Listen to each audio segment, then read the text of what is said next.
ఇక మొత్తం మీద శివరాత్రి శోభతో మొత్తం కూడా దేశవ్యాప్తంగా ఉన్నటువంటి శివాలయాలన్నీ శివనామ స్మరణతో మారుమోగుతూ ఉన్నాయి. అంటే ఎక్కడ చూసినా కానీ భక్తి పారవశ్యంతో వెళ్తున్నటువంటి భక్తులు కనిపిస్తూ ఉన్నారు. తర్వాత ఇవాళ అంటే ఉపవాస దీక్షలు చేపడతారు. అంటే ఉదయం నుంచి సాయంత్రం వరకు ఉపవాసం చేసి, అంటే రేపటి వరకు, రేపు పొద్దున వరకు, ఉదయం వరకు ఉపవాసం చేసి ఆ తర్వాత ఒక్క పొద్దు ఇడుస్తారు.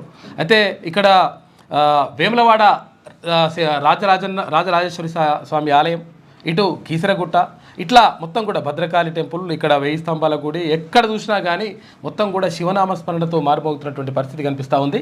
అయితే అందరూ కూడా నిజంగా కూడా ఈ శివరాత్రి రోజు ఒకవేళ అంటే ఆ శివుడు ప్రసన్నమవుతాడు, తర్వాత కోరిన కోరికలు తీరుస్తాడు. ఎందుకంటే ఆయనని భోలాశంకరుడు అంటారు. కాబట్టి కోరిన కోరికలు తీరుస్తాడని చెప్పేసి నమ్మకం, భక్తుల నమ్మకం. అందుకని అందరూ కూడా శివరాత్రి శోభలో శివరాత్రి శివనామ స్మరణతో మునిగిపోయినటువంటి పరిస్థితి కనిపిస్తూ ఉంది. ఇక మరోవైపు ఇవాళ కుంభమేళాకు చివరి రోజు ఇవాళ, అంటే 26 తారీఖు కాబట్టి ఇవాళ మహాకుంభమేళా ఉంది కదా. ప్రయాగ్రాజ్లో జరుగుతున్నట్టు, ఉత్తరప్రదేశ్ ప్రయాగ్రాజ్లో జరుగుతున్నటువంటి మహాకుంభమేళా ఇవాళ చివరి రోజు కావడంతో అత్యధిక సంఖ్యలో భక్తులు వస్తారని చెప్పేసి అక్కడ ఉన్నటువంటి వాళ్ళు నిర్వాహకులు భావిస్తూ ఉన్నారు. అయితే దానికి సంబంధించి ఏర్పాట్లు కూడా పూర్తి చేసినట్టుగా వాళ్ళు చెప్తా ఉన్నారు. మరి ఏం జరుగుతుందో చూడాలి. ఎందుకంటే చాలామంది అంటే ఇక్కడ ఇవాళ ముఖ్యమంత్రి రేవంత్ రెడ్డి కూడా ఢిల్లీ పర్యటనలో ఉన్నాడు. అయితే ఢిల్లీ పర్యటనలో భాగంగా అక్కడ ప్రధానమంత్రితో పాటు మరికొంతమంది మంత్రులతో, ఆ తర్వాత ఏఐసిసి నేతలతో మాట్లాడేటువంటి అవకాశం ఉంది. తర్వాత దాంట్లో ఇంకా చాలా విషయాలు, అంటే రాష్ట్రానికి సంబంధించినటువంటి విషయాలు మాట్లాడేటువంటి అవకాశం ఉంది. అక్కడి నుంచి అటు ఒకవేళ ఇవాళ చివరి రోజు, అంటే మహాకుంభమేళాకు సంబంధించి చివరి రోజు కాబట్టి ప్రయాగ్రాజ్ వెళ్ళి మహాకుంభమేళాలో అంటే పుణ్యస్నానం చేసేటువంటి అవకాశం ఉంది అని కూడా వార్తలు వస్తూ ఉన్నాయి. ఇక్కడ ఎస్ఎల్బీసీకి సంబంధించి శ్రీశైలం ప్రాజెక్టు ఎస్ఎల్బీసీకి సంబంధించి కింద ఏదైతే సొరంగం ఉందో ఆ సొరంగాన్ని అందులో చిక్కుకుపోయినటువంటి 8 మంది కోసం తీవ్రమైనటువంటి ప్రయత్నాలు చేస్తూ ఉన్నారు. కాకపోతే నిరాశనే కనిపిస్తూ ఉంది. అక్కడ ఎక్కడ కూడా ఎటువంటి అవకాశాలు కనిపిస్తలేవు. ఎందుకంటే అక్కడ వాటర్ ఒకవైపు వాటర్ వస్తుంది, ఇంకోవైపు మట్టి, ఒకవైపు నీళ్ళ, అది కోమటిరెడ్డి గారు అన్నారట. సరే, ఒకవైపు వాటర్ వస్తూ ఉంది, ఒకవైపు మట్టి, దీనంతా మొత్తం కూడా కూరుకుపోయినటువంటి పరిస్థితి కనిపిస్తూ ఉంది. అయితే దీనికి సంబంధించి ర్యాట్ హోల్స్, అదే అంటే ఎలుక రంధ్రాలలాగా చేసి పైనుంచి, అంటే గుట్ట పైనుంచి, కొండ పైనుంచి అట్లా చేయాలని చెప్పేసి భావిస్తూ ఉన్నారు. ఏది ఏమైనప్పటికీ చాలా కష్టంగా ఉంది. చాలా అంటే దీనిపైన అంటే సెలక్షన్ కొంతమంది బీఆర్ఎస్ వాళ్ళు, తర్వాత ఇంకో కొంతమంది మాట్లాడుతూ ఉన్నారు. అంటే ఏం చేస్తున్నారో ముఖ్యమంత్రి అడిగోవాలండి. అయితే చిన్న ఎగ్జాంపుల్ ఏంటంటే, ఇక్కడ ఏది కొండగట్టు దగ్గర 62 మంది ప్రమాదం జరిగి 62 మంది చనిపోతే కనీసం అక్కడ తొంగి చూడలేదు కేసీఆర్. తర్వాత ఇక్కడ ఏది మొన్న మనం పోయించిన ఎవరు, అమీన్పూర్ ఏదైనా ఇక్కడ సిద్దిపేట డిస్టిక్ పిల్లలు చచ్చిపోయారు. 29 మంది పిల్లలు ట్రైన్ యాక్సిడెంట్లో చనిపోతే కనీసం అక్కడ కూడా పట్టించుకొని అక్కడ కూడా తొంగి చూడలేడు కాక. అంటే ఇప్పుడు అసలు తొంగి చూడాలనే విషయం కాదు ఇక్కడ. అక్కడ 3 మంత్రులు పోయినరు, తర్వాత ఇప్పుడు ఉప ముఖ్యమంత్రి పోయి అక్కడ మొత్తం సమీక్షిస్తున్నారు. తర్వాత ఇదంతా కూడా జరుగుతూ ఉంది. దానిపైన మళ్ళీ బురద జల్లేటువంటి ప్రయత్నం జరుగుతూ ఉంది అని చెప్పేసి ఒక వార్తలు వస్తూ ఉన్నాయి. ఏది ఏమైనప్పటికీ వాళ్ళందరూ కూడా సురక్షితంగా రావాలని చెప్పేసి కోరుకుందాం. ఎందుకంటే ఇదివరకు ఒక దేశంలో జరిగినప్పుడు ఇట్లా ఒక 14 రోజుల పాటు కూడా లోపలనే ఉంటే అందరూ పని అయిపోయింది, ఇక బతకరు అని చెప్పేసి అనుకున్నారు. కానీ అందరూ సురక్షితంగా బయటపడ్డారు, ఇట్లా సొరంగంలో చిక్కుపోయినటువంటి వాళ్ళు. కాబట్టి వీళ్ళు కూడా సురక్షితంగా బయటపడాలని చెప్పేసి మనస్ఫూర్తిగా కోరుకుందాం. ఇక మరోవైపు ఏంటంటే రాష్ట్ర ప్రభుత్వం ఒక కీలకమైనటువంటి నిర్ణయం తీసుకుంది. సిబిఎస్ఈ సిలబస్ ఉన్నప్పటికీ, ఉన్నప్పటికీ తెలంగాణ రాష్ట్రంలో 1వ తరగతి నుంచి 10వ తరగతి వరకు తెలుగు ఒక సబ్జెక్టుగా బోధించాలనే గొప్ప విషయం ఇది. ఎందుకంటే తెలుగు భాషను రక్షించుకోవడం, మాతృభాషను రక్షించుకోవడం అంటే మన సంస్కృతి సాంప్రదాయాలను, మన చరిత్రను, మన అంతా మొత్తం కూడా మనం రక్షించుకోవడం, మన నాగరికతను రక్షించుకోవడం అనేటువంటిది అవుతుంది. కాబట్టి నిజంగా ప్రభుత్వం తీసుకున్నటువంటి నిర్ణయం గొప్ప నిర్ణయం. 2017లో అప్పుడు ముఖ్యమంత్రిగా ఉన్నటువంటి కేసీఆర్ ప్రపంచ తెలుగు మహాసభలు అని చెప్పేసి పెట్టిండు హైదరాబాద్లో అంగరంగ వైభవంగా. దాంట్లో నేను కూడా పాల్గొన్నా, అది వేరే విషయం. అయితే అంత అద్భుతంగా అట్లా ఇట్లా అని చెప్పేసి చెప్పిండు. 12వ తరగతి దాకా, అంటే ఇంటర్మీడియట్ దాకా తెలుగు తప్పనిసరి చేస్తాం అట్లా ఇట్లా అని అన్నాడు. తర్వాత ఆయన పేరు మధుసూదన్ రెడ్డి, జేఎల్ సంఘం అధ్యక్షుడైన ఆయన ఏదో పుల్ల పెట్టిండ పోయేసి అట్లా ఇట్లా అవుతుంది, సంస్కృతం ఉండాలి, ఇట్లా తెలుగు అంటే తప్పనిసరి అని పెట్టొద్దు, దీంతో అట్లా ఇట్లా అవుతుంది అని చెప్పి చెప్పిండట. దాంతో ఆగిపోయింది. అయితే మొత్తం మీద ఇప్పుడైతే రాష్ట్ర ప్రభుత్వం తీసుకున్నటువంటి నిర్ణయం మంచి నిర్ణయం. ఎందుకంటే అసలు యాక్చువల్గా నైతిక విలువలకు సంబంధించి అంటే చాలా చోట్ల అసలు యాక్చువల్గా ఒక మా ప్రొఫెసర్ అంటే ఇక్కడ ఉస్మాన్ యూనివర్సిటీలో వైస్ ఛాన్సలర్గా పనిచేసినటువంటి సత్యనారాయణ అక్కడ ఇక్కడ త్రిబుల్ ఐటీ బాసర త్రిబుల్ ఐటీకి పోయి అక్కడ తెలుగుని తప్పనిసరి చేస్తూ అంటే ఇక్కడ ఇంజనీరింగ్ విద్యార్థులకు కూడా తెలుగుని తప్పనిసరి చేస్తూ ఒక నిర్ణయం తీసుకున్నాడు. ఒక మంచి నిర్ణయం. దానివల్ల కారణం ఏంది, తెలుగుని ఎందుకు మాట్లాడుకోవాలి, తెలుగు అసలు యాక్చువల్గా ఎవరు పట్టించుకుంటలేరు కదా, దీనివల్ల ఉద్యోగాలు కూడా వస్తలేవు అని చెప్పేసి కూడా చాలామంది అనుకోవచ్చు. కాకపోతే ఏంటంటే తెలుగు భాష ఉండడం వల్ల అక్కడ నీతి పద్యాలు ఉంటాయి, తర్వాత నీతి కథలు ఉంటాయి, తర్వాత ఇవన్నీ ఉంటాయి. తర్వాత సంస్కృతి సాంప్రదాయాలు, కథా కార్ఖాన, తర్వాత పూర్వ గాథలు ఉంటాయి. ఇవన్నీ కూడా దీనివల్ల ఏమవుతుందంటే ఒక మనిషి పరివర్తనలో మార్పు చేయడానికి అవకాశం ఉంటుంది. కాబట్టి భాషను రక్షించుకోవాల్సినటువంటి అవసరం 100% అందరిపైన ఉంటుంది. కాబట్టి తెలుగు ఏం చేస్తుంది అనుకుంటే తెలుగు భాషలాగానే చూడొద్దు దాన్ని, చాలా అంశాలు దాంతో ముడిపడి ఉంటాయి. కాబట్టి తెలుగు భాషను రక్షించుకోవాల్సిన అవసరం ఉంది.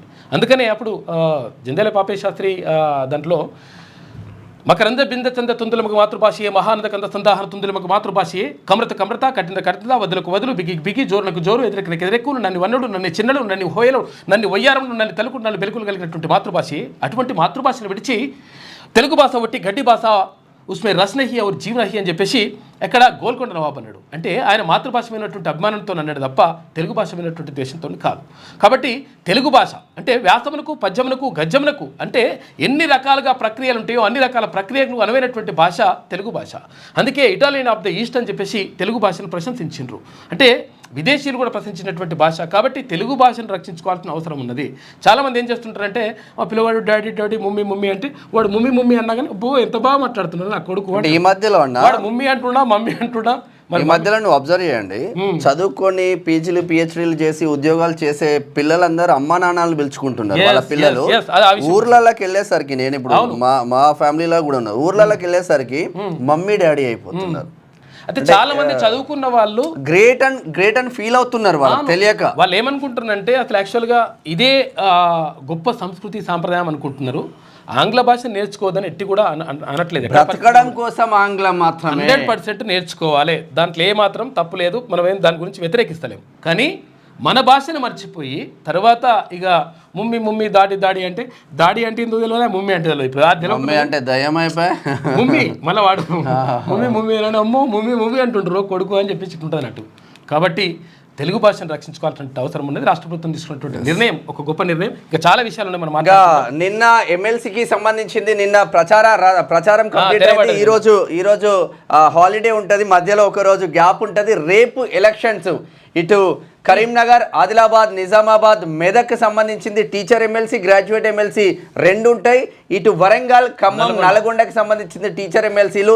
రేపు పోలింగ్ జరగబోతుంది. మన తెలంగాణతో పాటు ఆంధ్రప్రదేశ్లో కూడా 3 యాస్టీస్గా కొంతమంది పంపకాలు కూడా మొదలు పెట్టారు. పంపకాలు మొదలు పెడితే 2000 నుంచి 5000 పంపకాలు నడుస్తా ఉన్నాయి. బ్రహ్మాండంగా తీసుకోండి, టీచర్ 10,000 నడుస్తా ఉన్నాయి. డబ్బులు తీసుకోండి. కాకపోతే ఏంటంటే ఓటేసేటప్పుడు ఆలోచించి ఓటేయండి, అది నిర్ణయం తీసుకోవడం మంచిగా ఉంటుంది. ఆల్ ఫోర్స్ కాలేజ్ పెట్టి పేద ప్రజల రక్తం పిండి సంపాదించండి కదా నరేందర్ రెడ్డి. 10,000 ఇచ్చినా తీసుకోండి, 20,000 ఇచ్చినా తీసుకోండి. గ్రాడ్యుయేట్లు ఏం తక్కువ లేదు ఆయనకు. ఎందుకంటే ఏ పేదోడికి రూపాయి సాయం చేసి ఒక పేదోడు వాడు పేదోడు, వాడికి ఫ్రీగా నేను విద్య అందిద్దామని ఎవడికి కూడా ఆయన హెల్ప్ చేయలేదు ఇంతవరకు. ఒకసారి వార్తలలోకి వెళ్దాం. ముందుగా వెలుగు దినపత్రిక చూద్దాం. వెలుగు చూస్తే మహాశివరాత్రికి ఆలయాలు ముస్తాబు. మహాశివరాత్రిని పురస్కరించుకొని రాష్ట్ర వ్యాప్తంగా శివాలయాలు ముస్తాబయ్యాయి. భక్తులకు ఇబ్బందులు కలగకుండా అధికారులు ఏర్పాట్లు చేశారు.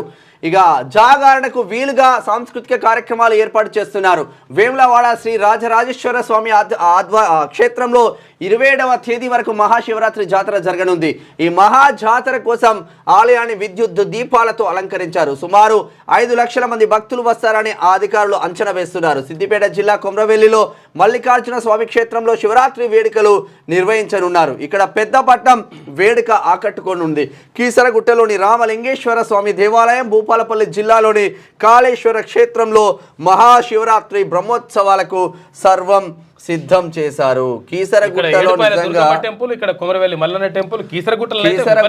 విపరీతంగా వస్తుంది. నిత్య అన్నదానాలు కూడా నడుస్తా ఉన్నాయి. మున్నూరు కాపోల ఆధ్వర్యంలో, రెడ్డి సంఘం ఆధ్వర్యంలో, అన్ని సంఘాల కుల సంఘాల ఆధ్వర్యంలో నిత్య అన్నదానం నడుస్తూ ఉంటుంది బాగుంటుంది కీసరగుట్ట. కాకపోతే అంటే రద్దీ ఎక్కువ ఉంటుంది, కొంచెం జాగ్రత్త. బ్రహ్మాండంగా ఉంటుంది. ఇవాళ్టితో ముగియనున్న మహాకుంభమేళ, ప్రయాగ్రాజ్ లో జరుగుతున్న మహాకుంభమేళ బుధవారం జరిగే మహాశివరాత్రి వేడుకలతో ముగియనున్నది. చివరి రోజు సుమారు 1 కోటి మంది భక్తులు పుణ్యస్నానం చేసేందుకు వస్తారని అంచనా వేస్తున్నారు. తొక్కిసలాట జరగకుండా పకడ్బందీ ఏర్పాట్లు చేశారు. మంగళవారం సాయంత్రం నుంచే మేళా ఏరియాలతో పాటు ప్రయాగ్రాజ్ మొత్తాన్ని నో వెహికల్ జోన్ గా ప్రకటించిందంట. కాబట్టి వాళ్ళ భారీగా వస్తారు, ఎందుకంటే లాస్ట్ చివరి రోజు. ఈడ ఒకటి మాట్లాడుకోవాలి, చాలా మంది చిన్న చిన్న యాక్సిడెంట్లు జరుగుతూ ఉంటాయి. ఎందుకంటే ఒక మేడారంకి 1 కోటి మంది ఒక వారం రోజులలో వచ్చిపోతేనే అంత పబ్లిక్ జామ్ అయ్యి యాక్సిడెంట్లు జరుగుతూ ఉంటాయి. ఇంత పెద్ద ఎత్తున కుంభమేళ ఇప్పటికే రోజుకు 2 కోట్ల మంది, 20 తారీఖు వరకు 60 కోట్ల జనాభా ఇక్కడ పుణ్యస్థానాలు చేసిన చిన్న చిన్న ఘటనలు జరుగుతూ ఉంటాయి. కాకపోతే ఓవరాల్గా ఇక్కడ యోగి సర్కార్కి మాత్రం మంచి మార్కులు పడ్డాయి. ఎందుకంటే మనం వ్యతిరేకించవచ్చు, చాలా మంది బీజేపీ అంటే కాంగ్రెస్ వాడు వ్యతిరేకించవచ్చు, కాంగ్రెస్ అంటే బీజేపీ వాడు వ్యతిరేకించండి, కానీ ఉన్న వాస్తవం ఏందో మాట్లాడుకుందాం. యోగి ఆదిత్యనాథ్ నిజంగా కూడా అద్భుతంగా చేసిండు అక్కడ. అంత ఏ పార్టీ అయినా కానీ, భారతీయ జనతా పార్టీ ఏదైనా కానీ మంచి చేసేవాడిని మంచి చెప్తాం. విషయం ఏంటంటే అక్కడ ఉన్నటువంటి భక్తులకు అసలు యాక్చువల్గా 1,20,00,000 టెంట్లు గుడారాలు ఏర్పాటు చేసిండ్రు. ఎందుకంటే వచ్చినటువంటి భక్తులకు అసౌకర్యంగా ఉండొద్దు అని చెప్పేసి. అయితే 1,20,00,000 అవి ఏది గుడారాలు ఏర్పాటు చేయడంతో పాటు అక్కడ ఉన్నటువంటి ఏర్పాట్లన్నీ కూడా పూర్తి స్థాయిలో ఏర్పాట్లు చేయడం జరిగింది. అయితే మనం చిన్న పెళ్లి చేస్తేనే ఒక 500 మందో 1000 మందో వస్తేనే పెళ్లి చేస్తేనే చిన్న చిన్న లోపాలు బయటపడుతుంటాయి. కోట్ల మంది ఒక్కొక్క రోజు 10 కోట్లు 5 కోట్ల మంది భక్తులు అట్లా అక్కడ పుణ్యస్నానాలు చేస్తూ ఉంటే నిజంగా కూడా ఏర్పాట్లు అద్భుతంగా ఉన్నాయి. బరాబర్ మనం కామన్. చిన్న జాతరకు మేము మొన్న పోతేనే ట్రాఫిక్ జామ్ అయిపోయింది, అది కామన్ గా ఉండేదే. ఇది ఇట్లా ఉంటే సిబిఎస్ఈ బడుల్లో తెలుగు తప్పనిసరి. రాష్ట్రంలో సెంట్రల్ సిలబస్ నడుస్తున్న బడుల్లోనూ 9, 10వ తరగతులకు తెలుగును రాష్ట్ర ప్రభుత్వం తప్పనిసరి చేసింది. వచ్చే విద్యా సంవత్సరం నుంచి ఈ రూల్ అమలు కానుంది. ఇప్పటి వరకు సెంట్రల్ సిలబస్ బడుల్లో కేవలం 8వ తరగతి వరకే తెలుగు బోధిస్తున్నారు. మంచి నిర్ణయం తీసుకున్నారు ముఖ్యమంత్రి గారు, మంచి నిర్ణయం అది. 5 ఖాళీలపైనే అందరి గురి. మార్చిలో 5 ఎమ్మెల్యే కోట, తర్వాత ఎమ్మెల్సీ సీట్లు ఖాళీ. కాంగ్రెస్కు 4, బీఆర్ఎస్కు 1 దక్కే ఛాన్స్. ఇక కాంగ్రెస్ను ఒక్కో సీటు అడుగుతున్న సిపిఐ, సిపిఎం అంట. ఇక 4 పార్టీల నుంచి భారీగా ఆశావహులు హైకమాండ్ను ప్రసన్నం చేసుకునేందుకు ప్రయత్నాలు జరుగుతూ ఉన్నాయి. ఫ్రీగా దొరికే సీటు ఏమైనా ఉంటుంది అనుకుంటే, ఫ్రీగా ఎమ్మెల్సీ కావాల్సింది ఏమైనా ఉంటుందంటే ఎమ్మెల్యే కోట కిందనే. అంటే ఇది కూడా ఫ్రీ గేమ్ అవ్వదు, చేతులు ఎత్తాలంటే కూడా అదో పరిచయం ఉంటుంది. ముందు ఫ్రీగా అయిపోతుంది కానీ బ్యాక్ ఎండ్ ఏం ఫ్రీ గేమ్ అవ్వదు, బ్యాక్ ఎండ్ లో జరుగుతుంది. కానీ అయితే విషయం ఏంటంటే ఎమ్మెల్సీ అని ముద్ర చేసుకోవడానికి అయితే ఈజీ. ఇది ఒక 20 మంది ఎమ్మెల్యేలకు ఒక ఇది ఎమ్మెల్సీ స్థానం ఉంటుంది. మరి 20 మంది ఎమ్మెల్యేలు పోటీ, 20 మంది ఎమ్మెల్యేలు వాళ్ళు ఓట్లు వేస్తారు, వీళ్ళని ఎమ్మెల్సీగా గెలిపిస్తారు. వీళ్ళు ఏం చేస్తారా అంటే ఏం చేయరు. ఓపెన్గా మాట్లాడుకోవాలని యాక్చువల్గా విషయం ఏంటంటే అసలు గతంలో ఏమైంది, ఎన్టీ రామారావు ప్రభుత్వం అధికారంలోకి వచ్చిన తర్వాత అప్పటికే కాంగ్రెస్ పార్టీ అధికారంలో ఉన్న తర్వాత ఏమైందంటే ఆటోమేటిక్గా శాశ్వత సభ కదా ఏది ఇక్కడ మండలి, శాసన మండలి. అయితే శాసన మండలి పూర్తి స్థాయిలో అక్కడ కాంగ్రెస్ వాళ్ళు ఎమ్మెల్సీలుగా ఉన్నారు. ఎమ్మెల్సీగా ఉంటే ఏ నిర్ణయం తీసుకున్నా కానీ అంటే 2 సభల్లో ఆమోదం పొందాలి కదా. ఒక 2 సభలు ఉంటే ఇక్కడ దిగువ సభ, తర్వాత ఎగువ సభ. ఈ 2 సభల్లో ఆమోదం పొందాలి. శాసన సభలో తర్వాత శాసన మండలిలో కూడా ఆమోదం పొందాల్సి ఉంటుంది. అయితే ఏమవుతుంది, ఏ నిర్ణయం తీసుకున్నా కానీ అక్కడ పెద్దల సభకు పోగానే పెద్దలు ఆపాడెత్తురట. అయితే ఈ అమ్మాయి ఇదంతా ఏం పరిచయం ఉన్నదిరా నాయన, అసలు యాక్చువల్గా ఏ నిర్ణయం తీసుకున్నా కానీ వీళ్ళు ఆపేస్తున్నారు. ఇది ఎందుకు అవసరమా అని చెప్పేసి అప్పుడు కథం చేసేసిండు ఎన్టీ రామారావు గవర్నమెంట్లో ఇక్కడ శాసన మండలిని మొత్తం రద్దు చేసి పడేసి అసలు ఈ ఎమ్మెల్సీలు వద్దు ఏమొద్దు అని చెప్పేసి అట్లా నిర్ణయం తీసుకున్నాడు. ఎందుకంటే అసలు యాక్చువల్గా ప్రతి ఒక్క దానికి అడ్డుపడుతున్నారట. ఎందుకంటే 2 సభల్లో ఆమోదం పొందితేనే అది బిల్లు పాస్ అవుతుంది. మరి పాస్ కాకపోతే ఎట్లా, ఏదైనా కానీ పెండింగ్లో పడిపోతుంది అని చెప్పేసి అట్లా వేసిండు అనమాట. అయితే ఒక 20 మంది ఎమ్మెల్యేలకు కలిసి ఒక ఎమ్మెల్సీ ఉంటాడు ఇక్కడ ఇప్పుడు ఈ 5 స్థానాలకు సంబంధించి. అయితే దీంతో ఏమవుతుందంటే కాంగ్రెస్ పార్టీకి 4 వచ్చే అవకాశం ఉంది, తర్వాత బీఆర్ఎస్ కూడా 1 వచ్చే అవకాశం ఉంది. ఎందుకంటే వాళ్ళు 28 మంది ఉన్నారు ఇప్పుడు. ఇంకా దీనిపైన అనేక ఆరోపణలు ఉన్నాయి. టీచర్ ఎమ్మెల్సీలు ఏంది, గ్రాడ్యుయేట్ ఎమ్మెల్సీలు ఏంది, జర్నలిస్టుల సంక్షేమం కోసం జర్నలిస్టుల ఎమ్మెల్సీలు ఉండాలి కదా. ఎస్ అవును, రైతుల కోసం రైతు ఎమ్మెల్సీలు ఉండాలి కదా అని రకరకాలుగా ఉన్నది. కానీ వాళ్ళకి ఏదైతే ఫ్లెక్సిబుల్ అనిపించిందో వాళ్ళు పెట్టుకున్నారు అంతే. విషయం ఏంటంటే అసలు యాక్చువల్గా ఈ రైతులకు సంబంధించి కానీ ఇక్కడ జర్నలిస్టులకు సంబంధించి కానీ ఆయా రంగాల్లో నిష్ణాతులైనటువంటి మంచి అనుభవం ఉన్నటువంటి వాళ్ళని తీసుకొచ్చేసి పెట్టాలనేటువంటిది ఒకటి ఉన్నది. అది కూడా ఏది ప్రత్యేకంగా నామినేటెడ్ ఉంటుంది. అది అయితే దానికి సంబంధించి వచ్చినప్పుడు అప్పుడు జర్నలిస్ట్ని పెట్టాల్సి ఉంటుంది. తర్వాత రైతులలో నిజంగా రైతులపైన పూర్తిగా అవగాహన ఉన్న వాళ్ళని అట్లా పెట్టాల్సి ఉంటుంది. కాకపోతే ప్రభుత్వాలు ఏంటంటే అసలు యాక్చువల్గా ఎట్లుంటాయంటే రాజకీయాలు ఉంటాయి, తర్వాత ఎవరెవరిని పెట్టాలి ఈక్వేషన్స్ ఉంటాయి. కాబట్టి దీంట్లో అవి చేయలేకపోతున్నారు, దానివల్ల నష్టం జరుగుతుంది. ఇక ఒక్కో ఎమ్మెల్సీకి 20 మంది ఎమ్మెల్యేలు, ఎమ్మెల్యే కోట ఎమ్మెల్సీ ఎన్నికలకు ఎన్ని ఓట్లు కావాలనేది పద్ధతి ప్రకారం లెక్కిస్తారు. ఎన్నికల నిర్వహించాల్సిన సభ్యుల సంఖ్యకు ఒక్కటి కలిపి మొత్తం ఎమ్మెల్యేల సంఖ్యతో భావించాల్సి ఉంటుంది.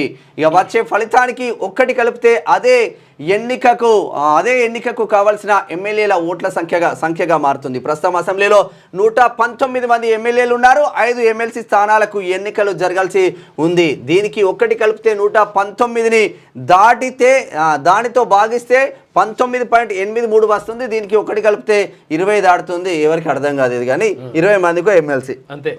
ఇదే ఎమ్మెల్సీ తనకుంటుంది. ఇక రాష్ట్రంలో ఎమ్మెల్యే కోట ఎమ్మెల్సీ ఎన్నికలకు నగారం మోగడం, పైసా ఖర్చు లేకుండా ఎమ్మెల్సీ అయ్యే అవకాశం ఉండడంతో ఆయా పార్టీలోని ఆశావహులంతా ఒక్కసారిగా అలర్ట్ అయ్యారు. కాంగ్రెస్ 4, బీఆర్ఎస్కు 1 దక్కి ఛాన్స్ ఉండడం, పొత్తుల్లో భాగంగా సిపిఐకి 1, సిపిఎంకు 1 దక్కే అవకాశం ఉండనే వార్తలు రావడంతో ఎలాంటి పదవులు లేకుండా ఖాళీగా ఉన్న సీనియర్లంతా హైకమాండ్ను ప్రసన్నం చేసుకునే పనిలో పడ్డారు. అయితే హైదరాబాద్లోని నేతలతో పాటు జిల్లాల నుంచి పెద్ద సంఖ్యలో తరలి వస్తున్న ఆశావాహులతో ముఖ్య నేతల ఇండ్లు, క్యాంప్ ఆఫీసులు, పార్టీ కార్యాలయాలు కిటకిటలాడుతున్నాయి. ఇక వచ్చే నెల 3న నోటిఫికేషన్. ఎమ్మెల్సీ హసన్ మిర్జా, తర్వాత ఎగ్గ మల్లేశం, షేరి సుభాష్ రెడ్డి, ఇక మహమూద్ అలీ, సత్యవతి రాథూర్ పదవీ కాలం మార్చి 29న ముగియనున్నది. ఖాళీ కానున్న స్థానాలకు వచ్చే నెల 3న నోటిఫికేషన్ రానుంది. 20న ఎన్నికలు, అదే రోజు ఫలితాలు ఉంటాయి. అయితే హైదరాబాద్ స్థానిక సంస్థల కోటాలో బీఆర్ఎస్ నుంచి ఎంపికై ప్రస్తుతం కాంగ్రెస్లో కొనసాగుతున్న ఎంఎస్ ప్రభాకర్ రావు పదవీ కాలం కూడా ఈ ఏడాది ఆగస్టు 6న ముగియనున్నది. అయితే ఈ స్థానానికి ఇంకా నోటిఫికేషన్ రాలేదు. ఎమ్మెల్యే కోట ఎమ్మెల్సీ ఎన్నికల షెడ్యూల్ రావడంతో అన్ని పార్టీల్లో ఆశావహుల సందడి మొదలైంది. మొత్తం మీద రాజకీయ నిరుద్యోగులకు ఉద్యోగాలు వస్తున్నాయి. అబ్బా, ప్రజలకు కొరికేది ఏం లేదు. ఇప్పుడు మహమూద్ అలీ ఉన్నాడు. మహమూద్ అలీ ఏం చేసిండు? తెలంగాణ రాష్ట్రంలో దట్టిగట్టుడు, ముద్దు పెట్టుడు తప్ప ఆయన కనీసం ఆ ముస్లిం కమ్యూనిటీ కంటే ఏమన్నా చేసిండు అంటే ఏం లేదు పాపం. ఆయన సింపుల్ ఎగ్జాంపుల్, ఆయన ఒక్కడు, అందరు అట్లనే ఉన్నారు. ఆయన కనీసం మండలికి పోయి ఓ సమస్య పైన గలమెత్తి ఆ సమస్యను సాల్వ్ చేసే సత్తా లేని ఎమ్మెల్సీలు అందరు ఎందుకు చెప్పు. ఇప్పుడు మహమ్మద్ అలీ ఉన్నాడు కదా పాపం, ఆయన ఏమైందంటే ఒకరోజు ఇది అంతా మీటింగ్ జరుగుతుందంటే ఇది తెలంగాణ భవన్లో మీటింగ్ జరుగుతుంది. తర్వాత ముఖ్యమంత్రి అందరూ వచ్చేసి మాట్లాడుతుంటే ఆయన వచ్చిండు. ఆయన రాగానే హోంగార్డ్ ఆపినట, పోడు లేదు సార్ వద్దరు అని చెప్పిండ. హోమ్ మినిస్టర్ను హోంగార్డ్ ఆపుతాడు. అటువంటి దారుణమైన పరిస్థితి ఉన్నాడు ఆయన. గ్రాడ్యుయేట్ టీచర్ ఎమ్మెల్సీ ఎన్నికల ప్రచారానికి తెరబడ్డది. అమల్లోకి 144 సెక్షన్.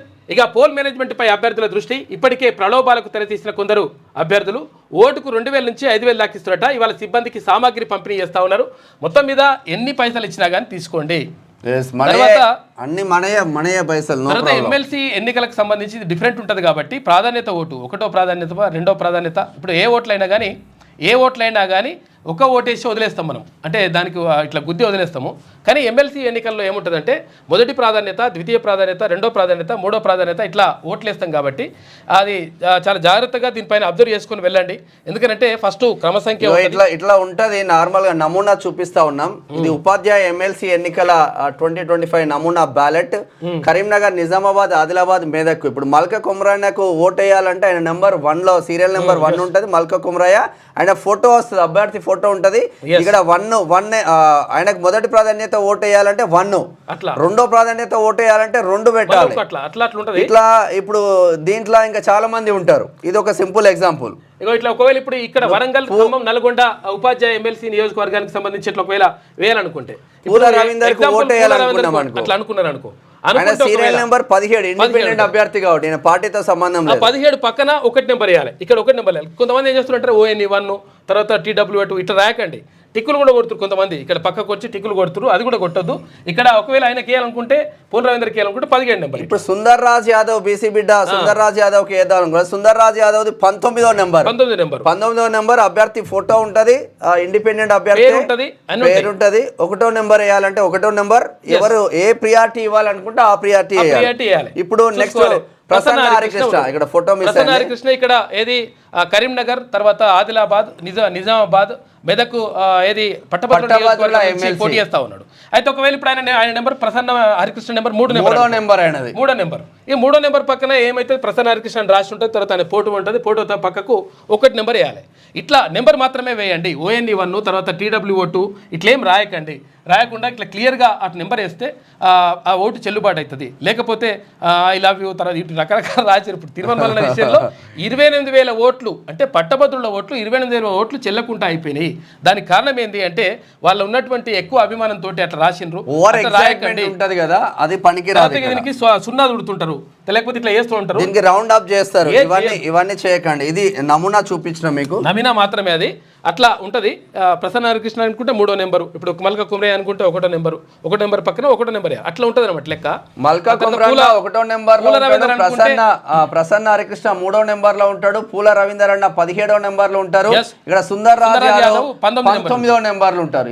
ఇవి ఈ 4 బీసీ బిడ్డల కోసమే మేము మాట్లాడుతా ఉన్నాం. అట్లా వాళ్ళ పక్కన 1 నెంబర్ వేయాల్సి ఉంటుంది. అట్లా వేయండి అంతే, నెంబర్ వేసేసి వదిలేసేయండి.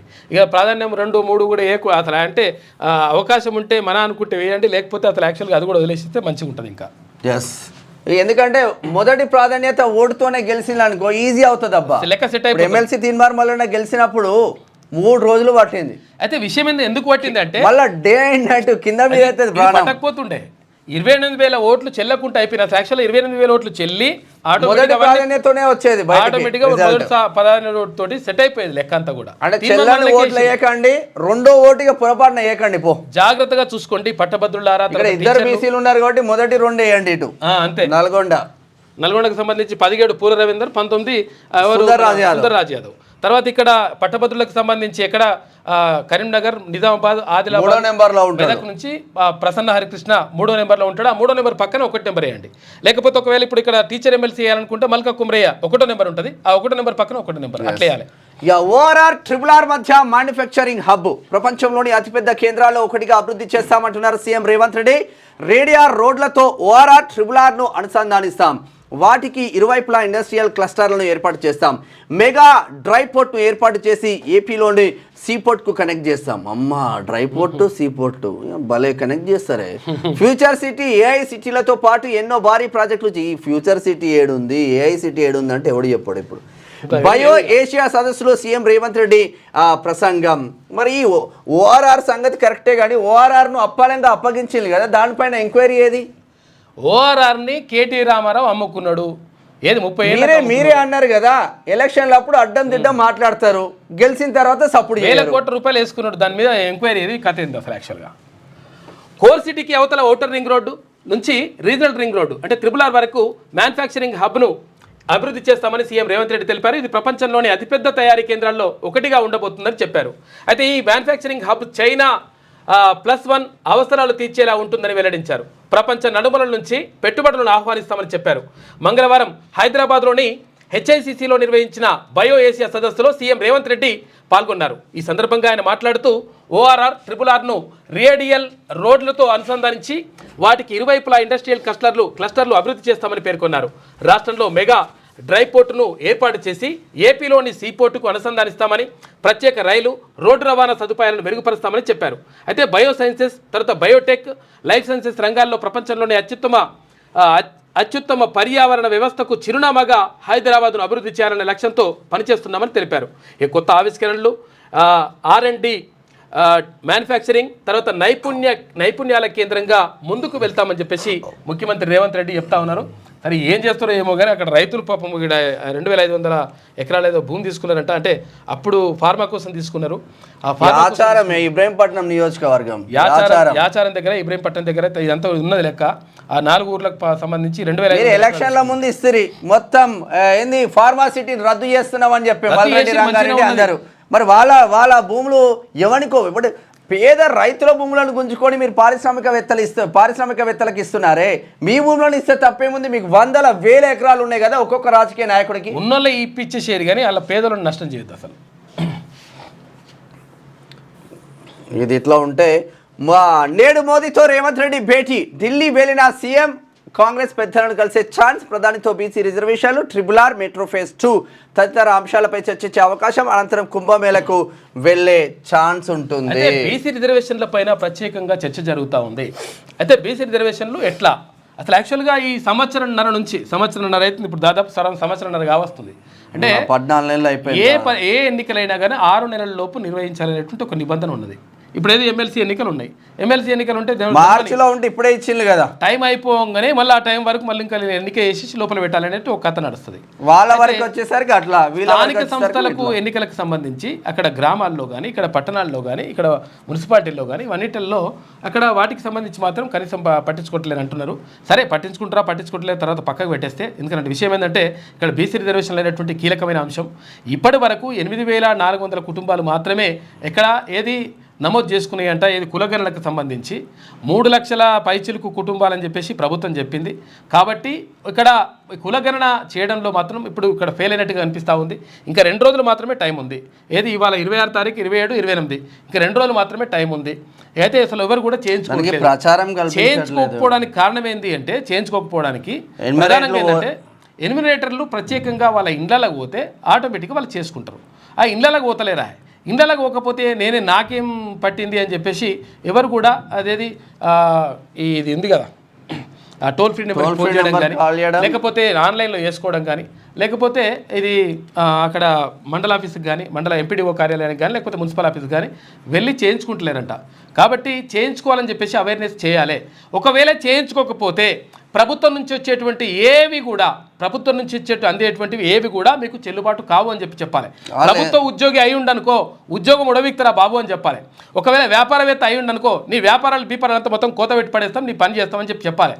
ఇట్లా క్లియర్గా ఒక క్లియర్ కట్ నియమ నిబంధనలు కఠినతరంగా ఉంటే 1000% అక్కడ కేసీఆర్, కేటీఆర్ బీసీలను తక్కువ చేసి చూడడానికి ప్రయత్నిస్తున్నారు కాబట్టి ఎస్ ఇంకా చాలా అంటే ఇప్పుడు 3 లక్షల పర్ఫెక్ట్ చేయండి అబ్బా, హైట్స్ అప్ చేస్తాం, చేసిన పని పర్ఫెక్ట్ 15 లక్షల కుటుంబాలు, ఇంకో 15 లక్షల కుటుంబాల వరకు ఇంకా కులగణన జరగలేదు.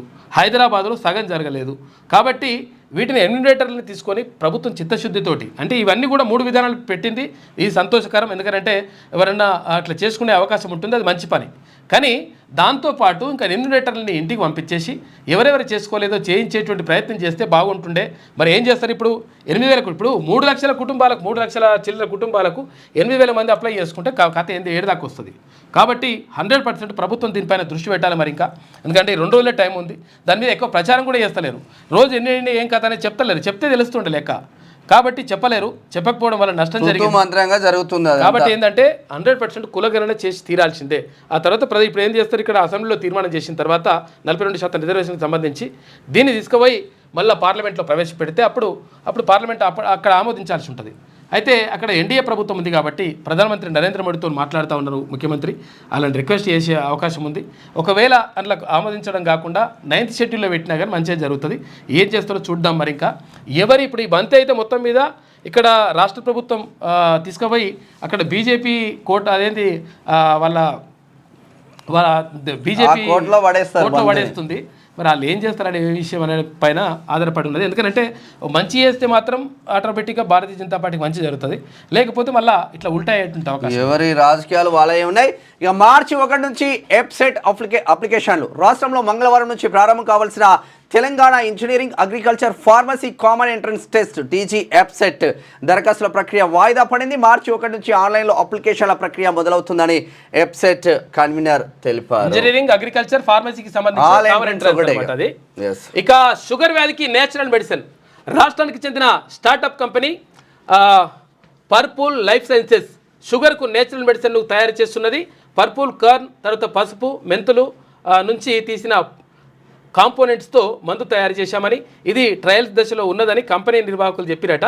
షుగర్ వ్యాధికి ఎందుకంటే అసలు యాక్చువల్గా మెంతులు వాడాలి, పసుపు వాడాలి, ఇదంతా అంటున్నారు కదా, దాంతో మందు తయారు చేస్తారట. మొక్కజొన్న, పసుపు, మెంతులతో ఇవన్నీ కూడా చేయాలి నిజంగా కూడా. ఎందుకంటే అసలు యాక్చువల్గా ఇటువంటి షుగర్ వ్యాధితో చాలామంది బాధపడుతుంటారు. పెద్దవాళ్ళు అయినట్టు పాపం వాళ్ళు ఏది తినలేకపోతారు, తినాలన్నా తినలేకపోతారు, అన్ని ఉన్నా కానీ వాళ్ళు తినలేకపోతారు. స్వీట్ వచ్చిందంటే తినాలనిపిస్తుందంట, వాళ్ళకి తినాలనిపిస్తుందంట, వాళ్ళు తినలేకపోతారు పాపం. కాబట్టి అటువంటి వాళ్ళ కోసం మంచి అటు మెడిసిన్ రావాల్సిన అవసరం. ఇక టన్నెల్లో పరిస్థితి ఏమీ బాగలేదు, ప్రమాదం జరిగిన చోట చాలా క్లిష్టమైంది అంటున్నారు మంత్రి Uttam Kumar Reddy. Air supply pipe line పూర్తిగా ధ్వంసమైంది. 10,000 క్యూబిక్ మీటర్ల మేర బురద, అది తీయడమే పెద్ద టాస్క్. నేటి రాత్రి వరకు కన్వేయర్ బెల్ట్ను అందుబాటులోకి తెస్తాం. లోపల చిక్కుకున్న వారిని కాపాడేందుకు సర్వశక్తులు ఒడ్డుతున్నాం. ఎస్ఎల్బీసీని 10 ఏళ్లు పట్టించుకొని బీఆర్ఎస్ ఇప్పుడు దిగజారి ఆరోపణలు చేస్తున్నదని ఫైర్. 4 రోజులుగా ఘటనా స్థలం వద్దే మంత్రులు సహాయక చర్యలపై ఎప్పటికప్పుడు ఆఫీసర్లతో సమీక్ష. ఈ విషయంలో మంత్రులను మెచ్చుకోవాలి. ఈ విషయంలో మనం ఏమన్నప్పటికీ మంత్రులను మెచ్చుకోవాలి. ఎందుకంటే పర్యవేక్షణ చేస్తా ఉన్నారు. 4 మంత్రులు అక్కడికి వెళ్ళేసి, ఒక ఉప ముఖ్యమంత్రి 4 మంత్రులు వెళ్ళేసి అక్కడ పోయి కూర్చొని అసలు ఏం జరుగుతుంది ఏం కథ, ఎందుకంటే ఒక 8 మంది ప్రాణాలకు సంబంధించినటువంటి ఇష్యూ కాబట్టి వీళ్ళందరూ వెళ్ళిండ్రు. ఇప్పుడు ఎన్నడూ కూడా ఏమి వెళ్ళినటువంటి బీఆర్ఎస్ వాళ్ళు ఇప్పుడు మస్తు మాట్లాడుతున్నారు, అదొకటి మాట్లాడుతుంటారు. మనం ఇక్కడ పార్టీని సమర్థించడం కాదు, అసలు వాళ్ళు చేస్తున్నటువంటి మంచి పని సమర్థిస్తూ ఉన్నాం. ఎస్ఎల్బీసీ టన్నెల్లో ప్రతికూల పరిస్థితులు నెలకొన్నాయని, ప్రస్తుతం అక్కడి పరిస్థితి ఏమాత్రం బాగోలేదని ఇరిగేషన్ శాఖ మంత్రి ఉత్తమ్ కుమార్ రెడ్డి విచారం వ్యక్తం చేశారు. ప్రమాదం జరిగిన చోట చాలా క్లిష్టమైందని తెలిపారు. అయితే మంగళవారం సాయంత్రం డిప్యూటీ సీఎం మల్లు భట్టి విక్రమార్క, మంత్రులు కోమటిరెడ్డి వెంకటరెడ్డి, జూపల్లి కృష్ణారావు, అచ్చంపేట ఎమ్మెల్యే వంశీకృష్ణతో కలిసి మంత్రి ఉత్తమ్ కుమార్ రెడ్డి టన్నెల్లో సహాయక చర్యలను పరిశీలించారు. అయితే గతంలో కేసీఆర్ ఏమన్నా తెలుసా ఈ ఎస్ఎల్బీసీ గురించే, ఎస్ఎల్బీసీ గురించి నేను అట్లా చేస్తా ఇట్లా చేస్తా అని చెప్పిండు. చెప్పి 2014లో చెప్పి మళ్ళా ఇక దాన్ని ఏమంటారు అంటే నేనుంటే చేసేటోన్ని. ఇదే కేసీఆర్ మాట్లాడింది, అది కాదు కదా. ఓకే ఓకే జరిగితే అది శ్రీశైలంలో అప్పుడు నీళ్ళు వేసినప్పుడు నీళ్ళు పోడు, మొత్తం మునిగిపోడు, మళ్ళీ దాన్ని అది క్లియర్ చేసుడు. అధ్యక్ష దీన్ని తవ్వే పద్ధతి ఏంటంటే ఇట్లా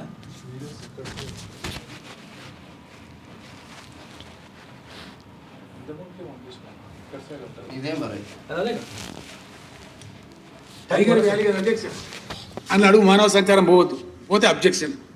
దాని మీద ఎవరో పోతారు, మళ్ళీ వీళ్ళే పంపిస్తారు, పోయి కోర్టులో వేస్తారు. మన పర్యావరణ సంఘాలు వస్తాయి, ఇది పర్యావరణ వ్యతిరేకమని మళ్ళీ చేస్తారు. ఒక షాఫ్ట్ పెట్టుకొని కనీసం గాలి వచ్చేటట్టు చేసుకుందాం, టన్నెల్లోకి వెళ్తురు వచ్చేటట్టు చేసుకుందాం అంటే కూడా వీళ్ళు లేకుండా పెట్టిండ్రు. ఇక్కడి నుంచి గాలి పంపి చేస్తూ ఉంటారు అధ్యక్ష, ఈ ఎండ్ నుంచి గాలి పంపి చేస్తూ ఉంటారు. ఆ గాలి పీల్చుకుంటూ ఆ టీబీఎం డ్రైవర్లు టన్నెల్ తవ్వాలి అధ్యక్ష. ఇట్టెక్కడన్నా పెడతారా అధ్యక్ష? నీళ్ళు ఇచ్చే విధానమేనా?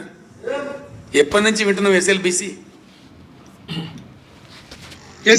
ప్రాజెక్టు?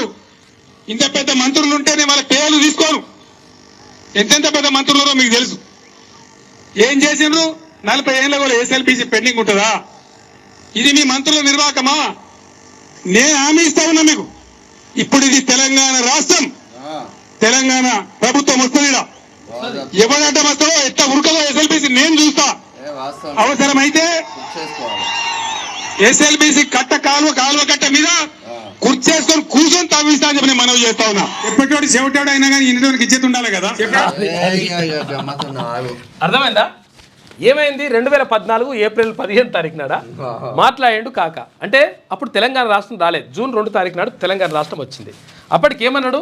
ఇదంతా గింజ మంత్రులు ఉన్నారు, గిన్నె ఏం చేస్తారు వీళ్ళంతా, మంత్రులు ఏం చేస్తారు, వీళ్ళు ఏం చేస్తున్నారు, నేను రాని తెలంగాణ ప్రభుత్వం రావాలి, ఇట్లా మొత్తం ఖతం చేసి పడే. మాట్లాడిన ముఖ్యమంత్రి అయితే అతిగతి లేదే 10 సంవత్సరాలలో. 10 ఏళ్ళు ఆయనే ముఖ్యమంత్రి ఉన్నాడు. కనీసం ఎస్ఎల్బీసీ సొరంగం దానికి సంబంధించి కనీసం పట్టించుకోలే.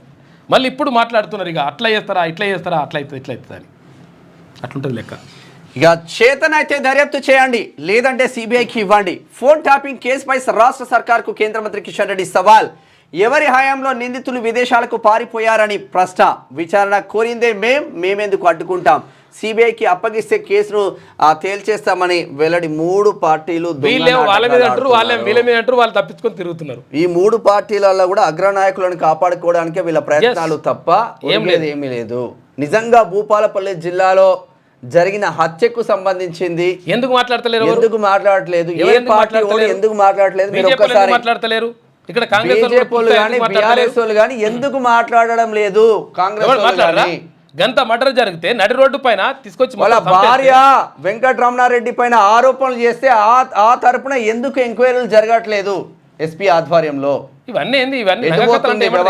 వీటన్నిటిని ఒక బీసీ బిడ్డ ఎదుగుతా ఉంటే ఆ బీసీ బిడ్డను తొక్కిపెట్టే ప్రయత్నాలలో ఇద్దరు లీడర్లు లేరా భూపాలపల్లి జిల్లాలో? ఇదా చేసేది? ఇక పిల్లల కిడ్నాపింగ్ ముఠా అరెస్ట్. గుజరాత్ నుంచి తీసుకొచ్చి తెలంగాణ ఏపీలో అమ్మకం. ఆడపిల్లలకు 3 లక్షల రూపాయలు, మగబిడ్డకు 5 లక్షల రూపాయలట. అంతర్రాష్ట్ర చైల్డ్ ర్యాకెట్ ముఠా గుట్టు రట్టయింది. హైదరాబాద్లో 11 మందిని అరెస్ట్ చేసిన పోలీసులు 4 పిల్లలను రక్షించి హోంకు తరలించారు. అరే వీళ్ళని అరెస్ట్ చేసుడు జైల్లోకి పంపించుడు కాదు, నడి బజార్లో పెట్టి ఊరేసి ఒక్కొక్కరిని ఏం పోతాడు, 4 రోజులు జైల్లో ఉంటాడు. మళ్ళీ ఈ లాయర్లు, ఈ దొంగలకు ఇంక మంచి లాయర్లను పెట్టుకుంటారు వీళ్ళు. మళ్ళీ వాడు బయటకు వచ్చి మళ్ళీ అదే దందా చేస్తాడు. పిల్లలు ఎత్తుకొచ్చి వాడి మీద పీడీ యాక్ట్ పెట్టో, జీవిత ఖైదు పెట్టో, లేదంటే ఉరి శిక్ష వేయద్దా ఇటువంటి వాళ్ళకు. లంగా కొడుకులు అసలు యాక్చువల్గా ఎంత ఉంటుంది తల్లిదండ్రులకు చట్టాలు ఏందో భారతదేశ చట్టాలు. ఇక వివరాలు ఇచ్చింది 8,422 కుటుంబాలే. 3.56 లక్షలకు గాను 2% ఫ్యామిలీలే నమోదు. కులగణనలో మిస్ అయిన వాళ్లకు ఎల్లుండే ఆఖరి తేదీ. ఇంకా వివరాలు ఇవ్వని కేసీఆర్, కేటీఆర్, హరీష్ రావు ఇయ్యారాలు. ఇక విషయం చూడరు, ఇక్కడ 3,56,000 మంది ఇప్పటి వరకు ఇయ్యలేదని ప్రభుత్వం అధికారికంగా లెక్కలు చెప్తుంది.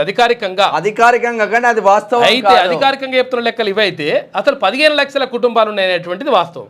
అయితే ఇప్పుడు 15 లక్షల కుటుంబాలకు సంబంధించి 8,422 కుటుంబాలు మాత్రమే కులగణన ఎట్లా కంప్లీట్ అయినట్టు, కంప్లీట్ అయినట్టు ఏమైనట్టు లెక్క. యాక్చువల్ పరిస్థితి ఏంది? దీనికి కఠినమైనటువంటి నిబంధనలు పెట్టాలి. అరే బాబు, నువ్వు ఒకవేళ చేసుకోలేదనుకో, నీకు ఒకవేళ ఎమ్మెల్యే ఉన్నావు అనుకో, నీ ఎమ్మెల్యే ఉడవి ఇక్కడికి పడేస్తామని చెప్పాలి. అది ఎప్పుడైతుంది? ఓబీసీ ముఖ్యమంత్రి ఉన్నప్పుడు ఆ పని అవుతుంది.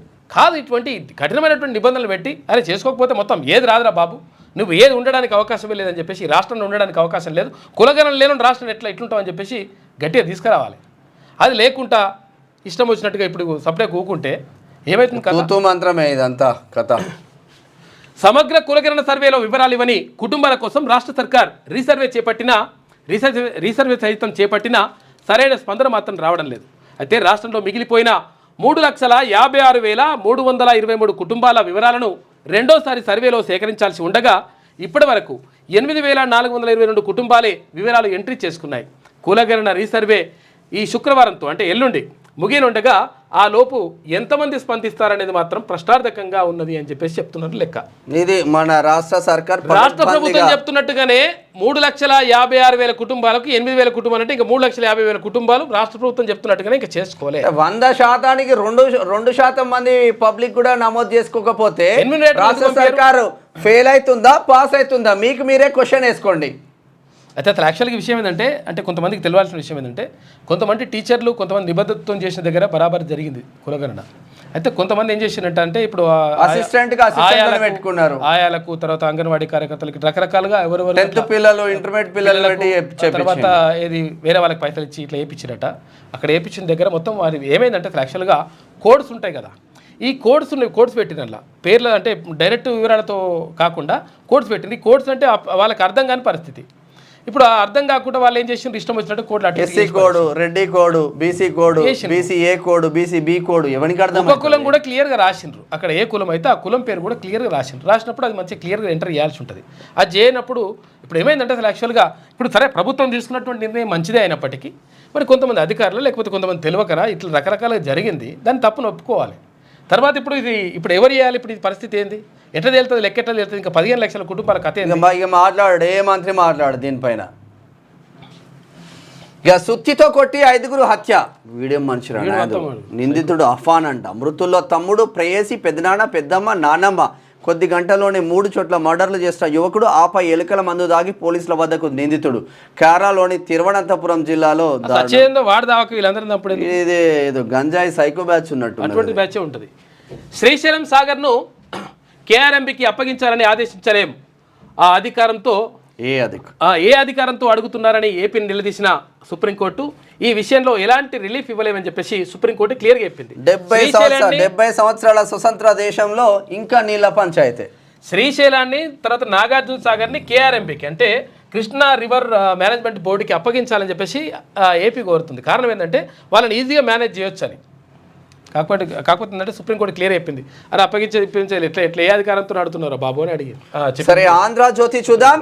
IT brother family liver. దేశంలో 84% మంది ఐటీ ఉద్యోగులు ఫ్యాటీ లివర్ బాధితులే. ఏఐజీ వైద్యులు, హెచ్సియు రీసెర్చ్ స్కాలర్స్ అధ్యయనంలో వెల్లడి. చిరుతిండ్లు, నిద్రలేమి, పని ఒత్తిడి, శారీరక శ్రమ లేకపోవడమే ప్రధాన కారణాలు. అయితే ఏంటంటే ఎక్సర్సైజ్ లేదు వీళ్ళకు, తర్వాత చిరుతిండ్లు తింటారంటే విషయం ఏంటంటే బర్గర్లు, పిజ్జాలు. నైట్ పూట వాళ్ళ పాపం ఉద్యోగం చేస్తూ ఉంటారు. నిజంగా వాళ్ళ బాధ వర్ణనాతీతం. అంటే చాలా మంది ఏమనుకుంటారంటే ఐటీ ఉద్యోగులు అంటే ఏసీలో కూర్చుంటారు, మస్తు ఉంటుంది అని చెప్పేసి అనుకుంటారు. కానీ ఎవరి బాధ వాళ్ళ మెంటల్ టెన్షన్ మామూలుగా ఉంటుంది. నిజంగా వాళ్ళ మామూలు కాదు, వాళ్ళ టార్గెట్లు, వాళ్ళ కథ కార్ఖాన ఉంటుంది.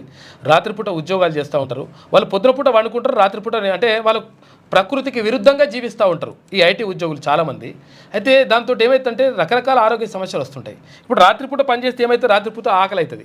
రాత్రిపూట ఆకలి అయితే ఏం చేస్తారు, అదొకటి ఇదొకటి తింటారు, బర్గర్లు ఏదో ఒకటి దొరుకుతుంది తినాల్సిందే. దీంతో ఏమవుతుందంటే ఆరోగ్యానికి చాలా దెబ్బ పడుతుందంట. తర్వాత నిద్రలేమి, అంటే కొంతమందికి నిద్ర పట్టదు. ఎందుకు నిద్ర పట్టదు తెలుసా? ఇప్పుడు రాత్రి వండుకోవాల్సిన వాడు తర్వాత పొద్దునపూట వండుకుంటే నిద్ర ఎట్లా పడుతుంది? ఆ ఎండ కొడుతుంటుంది, లేకపోతే ఆ ఏసీ వచ్చినా కానీ అట్లా మొత్తం డిస్టర్బ్ లేకుండా ఉంటుంది, డే అంతా డిస్టర్బ్ ఉంటుంది. కాబట్టి ఇదంతా కూడా ఇబ్బంది ఉంటుంది. దాంతో ఇక్కడ లివర్ సమస్యలు, అంటే ఇక్కడ కాలేయానికి సంబంధించినటువంటి సమస్యలు వస్తూ ఉన్నాయంట. చాలా ఇబ్బందులు ఎదుర్కొంటారని చెప్పేసి అధ్యయనంలో చెప్తా ఉన్నారు. కాబట్టి జాగ్రత్తగా ఉండండి. ఈ నిద్రకు సంబంధించి కానీ దీనికి సంబంధించి మంచిగా శారీరక పని కూడా చేయండి, రన్నింగ్ చేయండి, ఉరకండి, దుంకండి, ఇవన్నీ కూడా చేస్తే మంచిగా ఉంటుంది. చిరుతులు తగ్గించాలి. ఇక దుబాయ్లో తెలుగు సినీ నిర్మాత మృతి. తన ఫ్లాట్లోనే నిద్రలోనే కన్ను మూసిన కేదార్. ఓ పెళ్లి వేడుకలో పాల్గొన్న అనంతరం విషాదం. ఫ్లాట్లో కేదార్తో పాటు ఓ మాజీ ఎమ్మెల్యే. గతేడాది రాడిసన్ డ్రగ్స్ కేసులో కేదార్ అరెస్టు. ఇటీవలే గమ్ గమ్ గణేష సినిమా నిర్మాణం. దుబాయ్లో రియల్ ఎస్టేట్ వ్యాపారాలు. అల్లు అర్జున్, విజయ్ దేవరకొండల సన్నిహితుడు అంటారు. పాపం 5 లక్షల కొత్త ఉద్యోగాలు. ORR, RRR మధ్య ఫార్మా క్లస్టర్లతో భారీ ఎత్తున ఉపాధి. త్వరలో లైఫ్ సైన్సెస్ విధానం, లైఫ్ సైన్సెస్ వర్సిటీ, పెట్టుబడులకు మరింత సులభతర విధానం అమలు. ఇక ఫార్మా, ఐటీ, డిజిటల్ హెల్త్లో పవర్ హౌస్గా హైదరాబాద్ ఉంటుందని చెప్తున్నారు.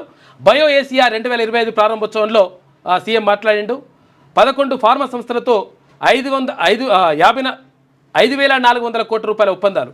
అయితే క్వీన్లాండ్ ప్రతినిధులతో రేవంత్ రెడ్డి, దుద్దిల్ల శ్రీధర్ బాబు భేటీ అయ్యిండ్రు. నొప్పిలేని మెరుగైన చౌక ఏఐతో సాధ్యం. బయో ఏసియా చర్చాగోష్ఠిలో నిపుణులు అంటా ఉన్నారు. ఊబకాయానికి టీకాతో చెక్ పెట్టనున్నారని చెప్పేసి ఆటిజం, తర్వాత డౌన్ సిండ్రోమ్ పిల్లలకు విజన్ నాని బయో ఏసియా సదస్సులో పలువురు ఆసక్తికర వ్యాఖ్యలు చేసిన. మొత్తం మీద ఏంటంటే ఈ 5 లక్షల ఉద్యోగాలు ఇస్తా అంటున్నారు. మరి ఈ ఉద్యోగాలు ఎవరికి వస్తాయో అర్థం కాదు, మొత్తం దారుణంగా ఉంటుంది పరిస్థితి. వాస్తవం. చెప్పుడు వేరే. నేడు ప్రధాని మోదీతో సీఎం రేవంత్ రెడ్డి భేటీ. ORR మెట్రోలకు ఆర్థిక సాయం ఎజెండా పెండింగ్. సాగునీటి ప్రాజెక్టుల మీద కూడా రాజకీయ, విద్యా, ఉద్యోగాల్లో బీసీ రిజర్వేషన్ పెంచుతూ రాజ్యాంగ సవరణ కోరే అవకాశం. SLBC ప్రమాదంపై ఫోన్ చేసినప్పుడు మోదీ అపాయింట్మెంట్ కోరిన రేవంత్ రెడ్డి. ఆ నేపథ్యంలోనే మోదీతో సమావేశం ఖరారు. ఎమ్మెల్సీ టికెట్లపై ఏఐసిసి పెద్దలతో భేటీ. ఎమ్మెల్సీ టికెట్లతో పాటు ఇక్కడ మంత్రి పదవులు పెండింగ్ ఉన్నాయి కదా, మంత్రి పదవులు పెండింగ్ ఉన్నాయి. 6 మంత్రి పదవులు. కనీసం కింద క్యాడర్, సెకండ్ క్యాడర్, కార్పొరేషన్ పదవుల కోసం ఆశగా ఎదురు చూస్తూ ఉన్నారు. 54 కార్పొరేషన్ పదవులు కూడా పెండింగ్ ఉన్నట్టు సమాచారం. అట్లీస్ట్ కులానికి ఒక కార్పొరేషన్ ఇచ్చిన ఓ కుల నాయకుడు అన్న ఎదిగే అవకాశం ఉంటారు. కానీ ఇవన్నీ SC ST BCలకు సంబంధించిన కార్పొరేషన్లే. మంచి అన్ని వాళ్ళు కొట్టేసింది ఆల్రెడీ. బడిలో తెలుగు భాష నిక్కచ్చిగా అమలు ఇవ్వండి. కనీసం బడిలో తెలుగు భాష నిక్కచ్చిగా అమలు. 1 నుంచి 10వ తరగతి వరకు అన్ని సిలబస్ల స్కూళ్లలో తెలుగును ఒక సబ్జెక్టుగా బోధించాల్సిందే. CBSE, తర్వాత ECSE, ICSE, తర్వాత IB సిలబస్.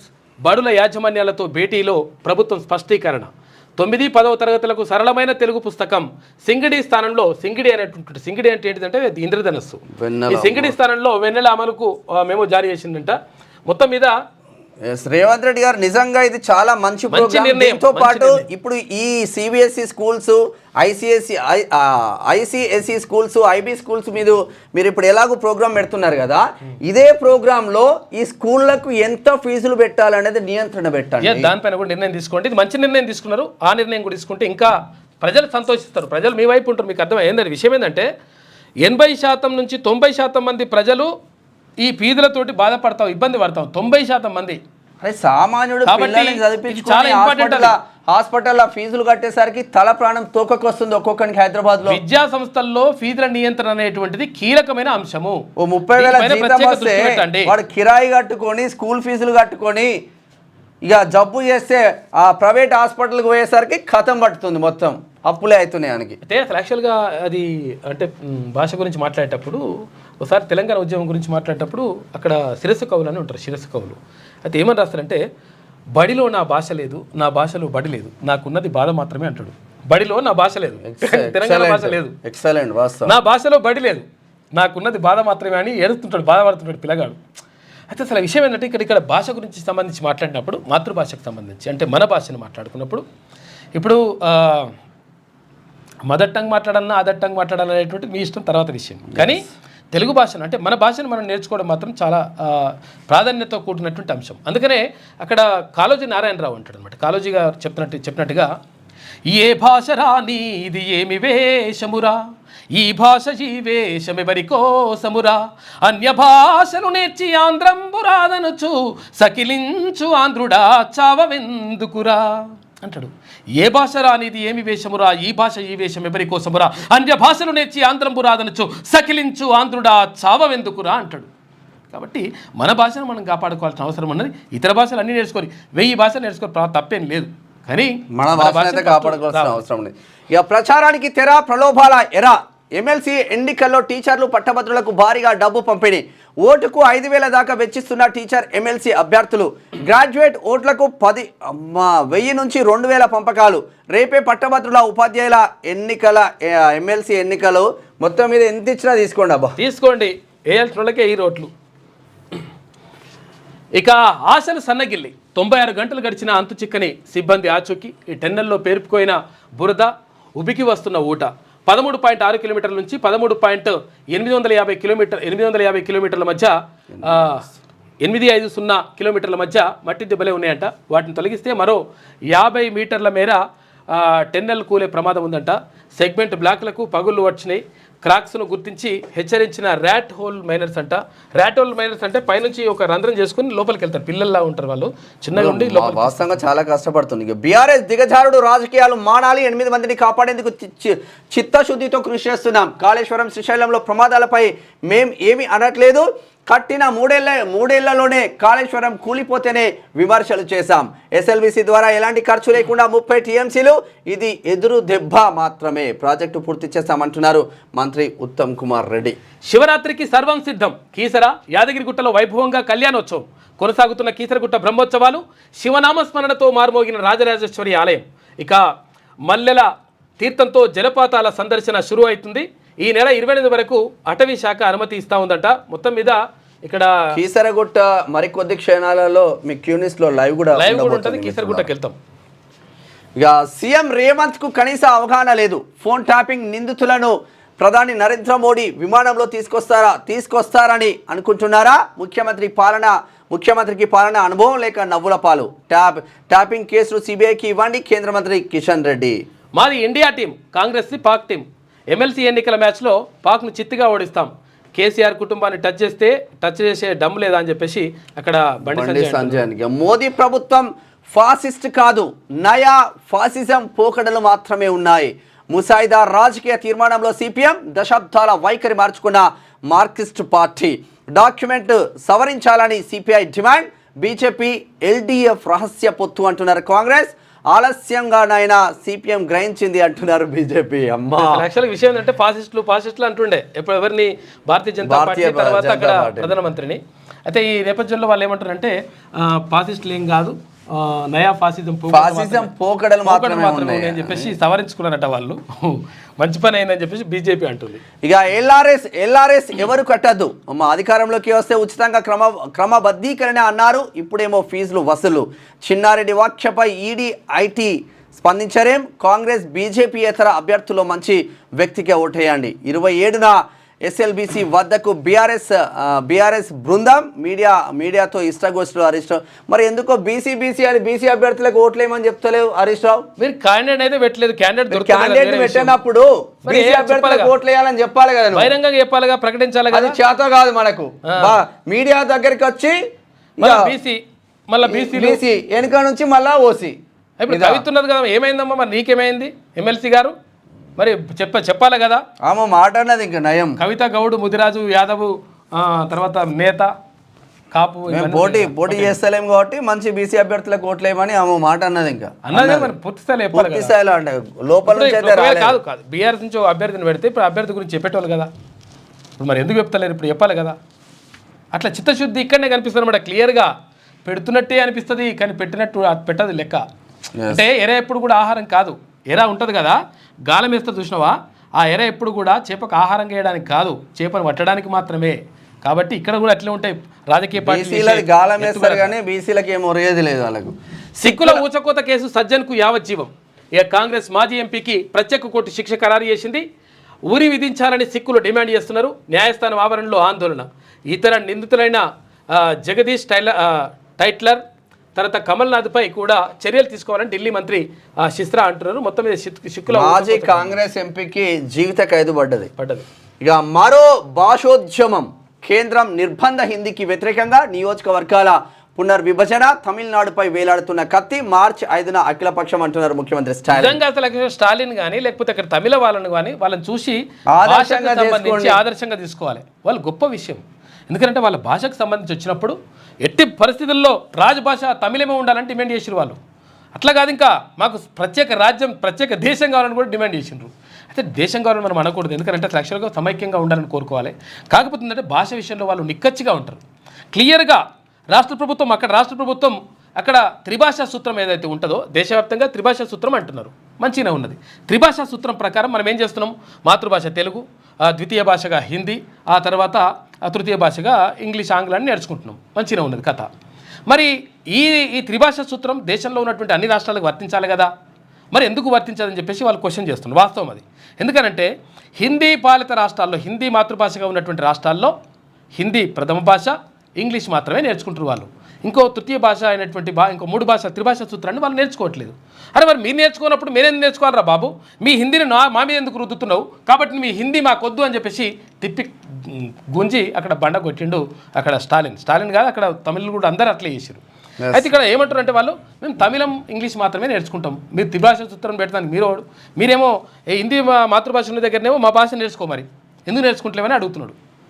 అయితే కేవలం హర్యానా మాత్రమే ఆ త్రిభాషా సూత్రాన్ని పాటిస్తూ ఉంది. హర్యానాలో ద్వితీయ భాషగా తెలుగును నేర్చుకుంటారు. అక్కడ చాలా గొప్ప విషయం అది. అంటే చాలామందికి ఆ విషయం తెలియదు. అక్కడ తెలుగు భాష ద్వితీయ భాషగా ఉన్నది పాఠశాల. కాలుష్య దేశాల్లో భారత్ టాప్ 3. తొలి 2 స్థానాల్లో బంగ్లాదేశ్, పాకిస్తాన్ ఉంటే టాప్ 10లో ఏకైక ఆసియేతర ఆ దేశం ఈజిప్ట్ ఉంది. అత్యంత కాలుష్య నగరాల్లో మొదటి 10 భారతదేశంలోనే ఉన్నాయి. AQI 2024 నివేదికలో వెల్లడైంది. మంచిగానే ఉంది. కాలుష్యంలో టాప్ 3లో ఉంది. ఎందుకంటే ఇప్పుడు ఫార్మా రంగాన్ని తీసుకొచ్చుకుంటాం కదా మనం, భూగర్భ జలాలు సర్వనాశం, వాయు కాలుష్యం సర్వనాశం అన్నీ వస్తాయి. ఎవరి జేబులకు పోతున్నాయి అంటే రాజకీయ నాయకుల జేబుల్లోకి మంచిగా పోతున్నాయి పైసలు. 10వ తరగతి పరీక్షలు ఇక ఏటా 2 సార్లు. ఫిబ్రవరిలో మొదటి విడత, మేలో 2వ దఫా. 2వ విడత పూర్తయ్యాకే సర్టిఫికెట్లు జారీ చేస్తారట. సప్లిమెంటరీలు ఉండవు. ఇక CBSE ప్రతిపాదన చేస్తూ ఉంది. 2026 నుంచి అమల్లోకి తెచ్చే యోచనలో ఉందంట. మార్చి 9 వరకు అభిప్రాయ సేకరణ ఉంటుందంట. లైక్ సెమిస్టర్ విధానంలోకి 10వ తరగతి ఎగ్జామ్స్ రాబోతున్నాయి అనే ఒక చర్చ జరుగుతుంది. ఇది ఆంధ్రజ్యోతిలో ఉన్న వార్తా కథనాలు. ఒకసారి శనార్థి తెలంగాణ చూద్దాం. ఇక చావా జస్ట్ మిస్ 11 రోజుల్లో 353.61 కోట్లు తీసుకొచ్చిందంట చావా. ఇది అద్భుతంగా ఉందంట సినిమా, నిజంగా చాలా బాగుందంట. విషయం ఏంటంటే యాక్చువల్గా అంటే నేను కూడా చూడాలనుకున్నాను. ఇక్కడ ఛత్రపతి శివాజీకి సంబంధించినటువంటి జీవిత చరిత్ర ఆధారంగా తీసినటువంటి సినిమా. అన్ని అంటే లోకల్ భాషల్లోకి వస్తే ఇంకా ఎక్కువ బాగుంటుండే. ఓన్లీ హిందీలో ఉంది. చాలా మంది ఏమైందంటే అసలు యాక్చువల్గా సినిమా పోయిన వాళ్ళు లాస్ట్ హాఫ్ అన్ అవర్ ఉంటుంది కదా, మొత్తం ఏడుస్తారంట. అంటే ఎన్ని రకాలుగా బాధ పెట్టింది ఆయనని. శివాజీ చనిపోయి మతం మారలేదు, శివాజీ చనిపోయేటువంటి పరిస్థితి, తర్వాత ఇదంతా మతం మారకుండా అద్భుతంగా నిజంగా చావా సినిమా ఉందంట. అది చాలా మంది చెప్తున్నారు. దమ్కిలా దందాల రెడ్డి అమ్మా, శివారు ప్రాంతాలే లక్ష్యం, మున్సిపల్ ఆఫీసర్లే టార్గెట్, ఏసీబీ సీఎం పేర్లతో బెదిరింపులు, లెటర్ హెడ్లు ఫిర్యాదులతో హడల్, బడంగ్పేట్, మీర్పేట్, శంషాబాద్, వనస్థలిపురం ప్రాంతాల్లో సెటిల్మెంట్లు, 10ల సంఖ్యలో బాధితులు బీసీ ఆఫీసర్లే. క్యూన్యూస్కు ఫిర్యాదుల వెల్లువ, దందాల రెడ్డి నుంచి రక్షించాలని మున్సిపల్ అధికారుల వేడుకోలు, సెటిల్మెంట్ల బుడ్డారెడ్డి, గుత్తా ప్రభాకర్ రెడ్డి. చిత్ర విచిత్ర వ్యవహారాలేందో ఒక్కసారి చూద్దాం. చూసుకో, అతను రాష్ట్ర మంత్రి కాదు, ఎంపీనో ఎమ్మెల్యేనో అంతకన్నా కాదు, ఉన్నతాధికారి ఉద్యోగం ఏమీ వెలగబెట్టలేదు. అయితేనేం వీరందరికన్నా ఎక్కువే దబాయింపు రాజకీయాలు చేస్తుండు. వాళ్ళన్నా ఏదైనా విషయంలో గట్టిగా చెప్పేందుకు 1-2 సార్లు ఆలోచన చేస్తారేమో కానీ మన దమ్కిల దందాల రెడ్డికి మాత్రం ఇవేమీ పట్టడం లేదు. తన దగ్గరున్న ఒక్క లెటర్ ప్యాడ్, 2-3 ఫోటోలు అంతే. అవే మన రెడ్డి గారి ఆయుధాలు. ఈ సరంజామాతోనే సదరు బుడ్డరెడ్డి రంగంలోకి దిగేశారు. అయితే తెగబలిసిన ఆంబోతు గడ్డివాము మీద పడి అడ్డగోలుగా తిన్నట్లు మున్సిపల్ అధికారులే టార్గెట్ చేసేసి ఇక ఇట్లా రేవంత్ రెడ్డితో ఫోటో దిగి ఇక నేను రెడ్డి ఆయన రెడ్డి అని చెప్పి వేసుకొని పెద్ద దందా నార్మల్ గా లేదైనది. ఇగో ఇది ఇగో ఇట్లా వియాన్ మంతర్తో అక్కడ ఇక్కడ ధమ్కీలా జిహెచ్ఎంసీ మున్సిపల్ సర్కిల్ కార్యాలయాలు శివారు నగరపాలికలకే లక్ష్యంగా చేసుకొని బెదిరింపులు, బ్లాక్ మెయిలింగ్ వ్యవహారాలకు పాల్పడుతున్నాడు. ఈ ప్రబుద్ధుడి టార్చర్ తట్టుకోలేక బీసీ, ఎస్సీ, ఎస్టీ అధికారులు లబోదిబోమంటున్నారు. ముఖ్యమంత్రి రేవంత్ రెడ్డి మంత్రులతో దిగిన ఫోటోలు చూపిస్తూ ఇబ్బంది పెట్టడంపై ఆవేదన వ్యక్తం చేస్తున్నారు. ఇదెక్కడి టార్చర్రా అంటూ క్యూన్యూస్ తలుపులు తట్టి శరణు కోరడం గమనార్హం. ఈ ధమ్కీల దందాల చిట్టిరెడ్డి నుంచి కాపాడాలని మొరపెట్టుకోవడం విశేషం. హైదరాబాద్ వనస్థలిపురం సచివాలయ నగర్లో నివాసం ఉండే గుత్తా ప్రభాకర్ రెడ్డి సరికొత్త అవతారం ఎత్తాడు. వనస్థలిపురాన్నే కేంద్రంగా చేసుకున్న ఈ బుడ్డరెడ్డి గారు వనస్థలిపురం, బడంగ్పేట్, మీర్పేట్, శంషాబాద్ వంటి ప్రైమ్ ఏరియాల్లో జిహెచ్ఎంసీ మున్సిపల్ అధికారులను టార్గెట్ చేస్తున్నారు. ఎక్కడైనా కొత్త నిర్మాణాలు మొదలు కాగానే ముందు గుత్తా ప్రభాకర్ రెడ్డి వాటి వివరాలను తీసుకుంటారు. ఆ తర్వాత ఆ building A నగరపాలిక, జిహెచ్ఎంసీలో A zone, a circle కార్యాలయం పరిధిలోకి వస్తుందో తెలుసుకుంటారు. ఇంకేముంది, ఆ తర్వాత తన దందాకు తెరలేపుతారు. ఆయా సర్కిల్ మున్సిపల్ అధికారులను మెల్లగా లైన్లోకి తీసుకుంటారు. అక్కడి లోతుపాతులను వారికి వివరించి తన ప్రతిపాదనలను వారి ముందుంచుతారు. తనకేం కావాలో వారికి చెప్పి ఆ మొత్తం ఇవ్వాలని పట్టుబడతారు. అయితే ఇందుకు ఎవరైనా అధికారులు ఒప్పుకోకపోతే అప్పుడే తన మార్క్ రాజకీయాన్ని చూపిస్తుంటాడు. అయితే అధికారులు ఎవరు వినకున్నా ముఖ్యమంత్రి రేవంత్ రెడ్డి తన చుట్టమని, తనకు చాలామంది మంత్రులు తెలుసని, శాసనమండలి చైర్మన్ గుత్తా సుఖేందర్ రెడ్డి కూడా తనకు బంధువని చెప్తే మున్సిపల్ ఉద్యోగులను భయభ్రాంతులకు గురి చేస్తాడు. వారితో గతంలో ఎక్కడో ఒక చోట దిగినటువంటి ఫోటోలు చూపించి ఉద్యోగులను దారికి తెచ్చుకునేటువంటి ప్రయత్నం చేస్తారట. వీడు చూసావా, గుత్తా ప్రభాకర్ రెడ్డి పేరు మొత్తం ఎస్సీ, ఎస్టీ, బీసీల అధికారులను టార్గెట్ ప్రధానంగా బీసీ, ఎస్సీ, ఏడ బిల్డింగ్ ఏడ కమర్షియల్ కాంప్లెక్స్ ఉంది. ఇక వీనికి వేరే దందానే లేదు. ఇక వీనికి ఫోటోలు చూపించి ఇగో ఇది దందా కదా. విషయం ఏంటంటే ప్రభుత్వం దీనిపైన ప్రత్యేక దృష్టి పెట్టాలి. ఇటువంటి హైడ్రా కమిషనర్ కూడా ఇటువంటి మీద దృష్టి పెట్టాలి. ఎందుకంటే పెట్టకపోతే ఏమైందంటే ఇప్పుడు ముఖ్యమంత్రితో దిగే ఆయనకి ఏముంటుంది, ఇప్పుడు ఎవరైనా దిగుతారు. ఎవరైనా మాతో కూడా చాలా మంది వచ్చి మాతో ఫోటో దిగి అడవై బిర్యానీ అడగలే ఇట్లా ఏం చేస్తారు, ఫోటోలు దిగుతారు. అయితే ఫోటోలు దిగి తర్వాత ఇక్కడ ఏమవుతుంది, అక్కడ ఈ దందాలన్నీ మొదలు పెడుతుంటారట. కాబట్టి ప్రత్యేక దృష్టి పెట్టాలి ప్రభుత్వం, లేకపోతే ఇంకా చెడ్డ పేరు వచ్చే అవకాశం ఉంటుంది. ఇది ఇట్లా ఉంటే రూపాయలు కోట్లతో బీసీలపై దండయాత్ర, 35 కోట్లకు కాంగ్రెస్ టికెట్ అమ్మకం. నరేందర్ రెడ్డిని చీ తూ అంటుండ్రు. కాంగ్రెస్ కార్యకర్తలే ఓడించబోతున్నారు. బీజేపీ కార్యకర్తలకైనా అంజిరెడ్డి తెలుసా? బీసీ అభ్యర్థి హరికృష్ణను గెలిపించాలి. తెలంగాణ విఠల్ సంచలన వ్యాఖ్యలు. తెలంగాణ విఠల్తో పాటు కొత్త లక్ష్మణ్ పటేల్ కూడా ఉన్నారు దాంట్లో. ప్రభుత్వ ఖర్చుతో హెలికాప్టర్లో వచ్చి కోట్ల వెదజల్లి బీసీలపై దండయాత్ర చేస్తున్నారని తెలంగాణ విఠల్ సంచలన వ్యాఖ్యలు చేశారు. మంగళవారం కరీంనగర్లోని రాగా హోటల్లో ఏర్పాటు చేసిన విలేకరుల సమావేశంలో తెలంగాణ విఠల్ మాట్లాడుతూ బీసీ అభ్యర్థికి రావాల్సిన కాంగ్రెస్ టికెట్ 35 కోట్ల రూపాయలకు అమ్ముకున్నారని, నరేందర్ రెడ్డి పేరు చెప్తే చీ తూ అంటున్నారని, అయితే ఆయన్ని కాంగ్రెస్ కార్యకర్తలు, ఆయన విద్యా సంస్థల్లో పనిచేస్తున్న టీచర్లు ఓడించబోతున్నారని చెప్పారు. పేద ప్రజల విద్యార్థుల రక్తం పీల్చి ఆల్ ఫోర్స్తో 1000 కోట్ల రూపాయలు వసూలు చేసి మనీ ఫోర్స్గా మారండని విమర్శించారు. 2000 రూపాయలు కూడా ఫీజు తగ్గించని రాక్షసుడు ఎక్కువ ఫీజులు వసూలు చేస్తూ విద్యార్థులను పీల్చి పిపిఎస్ చేశాడని అన్నారు. ప్రసన్న హరికృష్ణకు రావాల్సిన కాంగ్రెస్ టికెట్ను 35 కోట్ల రూపాయలు దీపాదాస్ మున్సికి అమ్ముకుందా, లేకపోతే కాంగ్రెస్ హైకమాండ్ అమ్ముకుందా, రేవంత్ రెడ్డి అమ్ముకున్నాడో తెలియదని చెప్పేసి ఆయన అన్నాడంట. మొత్తం మీద ఇక్కడ మనకు తెలిసిన సమాచారం అయితే మంత్రి ఆధ్వర్యంలో జరిగింది. 30 చెప్పిండ్లు, ఈడ 35 కోట్లు ముట్ట చెప్పిండ్లా పట్టభద్రులు. అది ఆడ ఏమైపోయింది, ఈయనది ఇట్లా ఉంటే కాంగ్రెస్ వాళ్ళది, బీజేపీలది కూడా అదే 5 ఎకరాలు రాపించుకున్నాడు మంత్రి.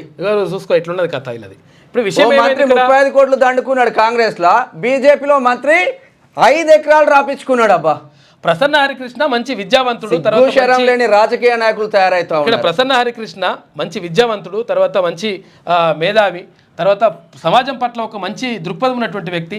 ఎస్సీ, ఎస్టీ, బీసీ, మైనార్టీ వీళ్ళందరి పట్ల, దాంతోపాటు పేద అగ్రవర్ణ పేదలపైన కూడా ఒక మంచి దృష్టి ఉన్నటువంటి వ్యక్తి. అటువంటి వ్యక్తిని అసలు యాక్చువల్గా అటువంటి వాళ్ళకి టికెట్లు ఇవ్వాలి. టికెట్లు ఇవ్వకుండా ఇప్పుడు గెలుపు ఖాయమే కనిపిస్తుందని చెప్పేసి పబ్లిక్ అయితే అంటున్నారు. పైసలు ఉన్నోడికే టికెట్లు ఇవ్వడం కాదు, కమిట్మెంట్ ప్రజలపైన ప్రేమ ఉన్నోడికి టికెట్లు ఇస్తే ప్రజల కోసం పనిచేస్తాడు. ఆడు పైసలు ఉన్నోడు ఏం చేస్తాడు, 35 కోట్లకు టికెట్ తీసుకున్నాడు, వ్యాపారం చేస్తాడు, మళ్ళీ 5,000 10,000 పెడతాడు, మళ్ళీ 100 కోట్లు ఖర్చు పెడతాడు. ఇవి మొత్తం రావటాలంటే మన దగ్గర నుంచి పిండి పిప్పి చేస్తాడు. వాటికి లాభం కూడా చూసుకుంటాడు కదా, పెట్టుబడి పెట్టినోడు లాభం తీసుకుంటాడు గ్యారంటీగా. అది బిజినెస్ మ్యానే కదా, ఇంకా బిజినెస్ మ్యాన్ అలా దృష్టి ఏముంటుంది. ఎంత పెట్టినా ఎంత వచ్చిందని 10 మంది పిల్లలు వచ్చినా ఎంత వచ్చినాయి, 10 పెట్టినావా 1000 వచ్చినాయని చూసుకుంటాడు అట్లా లెక్క. నేటితో ముగియనున్న మహాకుంభమేళ ప్రయాగరాజ్ కు పోటెత్తుతున్న భక్తులు చివరి రోజు అమృత్ స్థానానికి 1 కోటి మంది భక్తులు వస్తారని అంచనా. 64 కోట్ల మందికి పైగా భక్తుల పుణ్యస్థానం. ఈ రోజు చివరి రోజు మన ముఖ్యమంత్రి రేవంత్ రెడ్డి కూడా వెళ్లే అవకాశం ఉంది. కాంగ్రెస్ కు ఎదురుగాలి, 14 నెలల పాలనపై వ్యతిరేకత, రైతు ఆత్మహత్యలపై పట్టించుకోవట్లే, వెంటనే వ్యవసాయ ఎమర్జెన్సీ ప్రకటించాలి, బీఆర్ఎస్ను ఖతం చేయడంలో బీజేపీ కాంగ్రెస్ కొంత సక్సెస్, ఇక త్వరలోనే మేమేంటో చూపిస్తామని చెప్పేసి బీఆర్ఎస్ వర్కింగ్ ప్రెసిడెంట్ కేటీ రామారావు అంటున్నారు. చూపించాల్సిందన్నా ఇప్పుడు ఎమ్మెల్సీలను మీ అభ్యర్థులను పెట్టి బీసీ అభ్యర్థులను పెట్టి మీరు చూపించాల్సింది. బీసీ అభ్యర్థి మీ ఓడు మంచోడు అయితే మాటోడు కూడా సపోర్ట్ చేస్తాడు. విషయం ఏంటంటే యాక్చువల్గా అది చేత కాదు, అభ్యర్థులు పెట్టే పరిస్థితి లేనప్పుడు కనీసం మరి ప్రకటన చేయొచ్చు కదా, చెయ్యరు. ఎందుకంటే అభ్యర్థులలో ఇప్పుడు ప్రసన్న హరికృష్ణ మంచి జెన్యూన్ క్యాండిడేట్ కదా, ఇక్కడ మల్క కుమరన్న మంచి క్యాండిడేట్ కదా, ఇక్కడ పూల రవీందర్ అన్న సుందర్ యాదవ్లు మంచి క్యాండిడేట్లు కదా, వీళ్ళకి ఎందుకు మద్దతు సపోర్ట్ ఎందుకు చేస్తలేరు? ఎందుకు చెప్తారు సపోర్ట్? చెప్పేది ఒకటి, చెప్పేది శ్రీరంగ నీతులు, పోయేది మాత్రం అన్నట్టు లెక్క. ఇక ముగిసిన ఎమ్మెల్సీ ప్రచారం, మూగపోయిన మైకులు, రేపు 3 స్థానాలకు ఎన్నికలు. అయితే 680 పోలింగ్ కేంద్రాలు ఏర్పాటు, ఎవరు గెలుస్తారనే దానిపైన సర్వత్రా ఆసక్తి నెలకొనేది. బీసీల్లో వెళ్లి విరుస్తున్న చైతన్యం అని చెప్పేసి 100% బీసీ అభ్యర్థులే గెలుస్తారని చెప్పేసి మొత్తం పబ్లిక్ అంతా అంటున్నారు.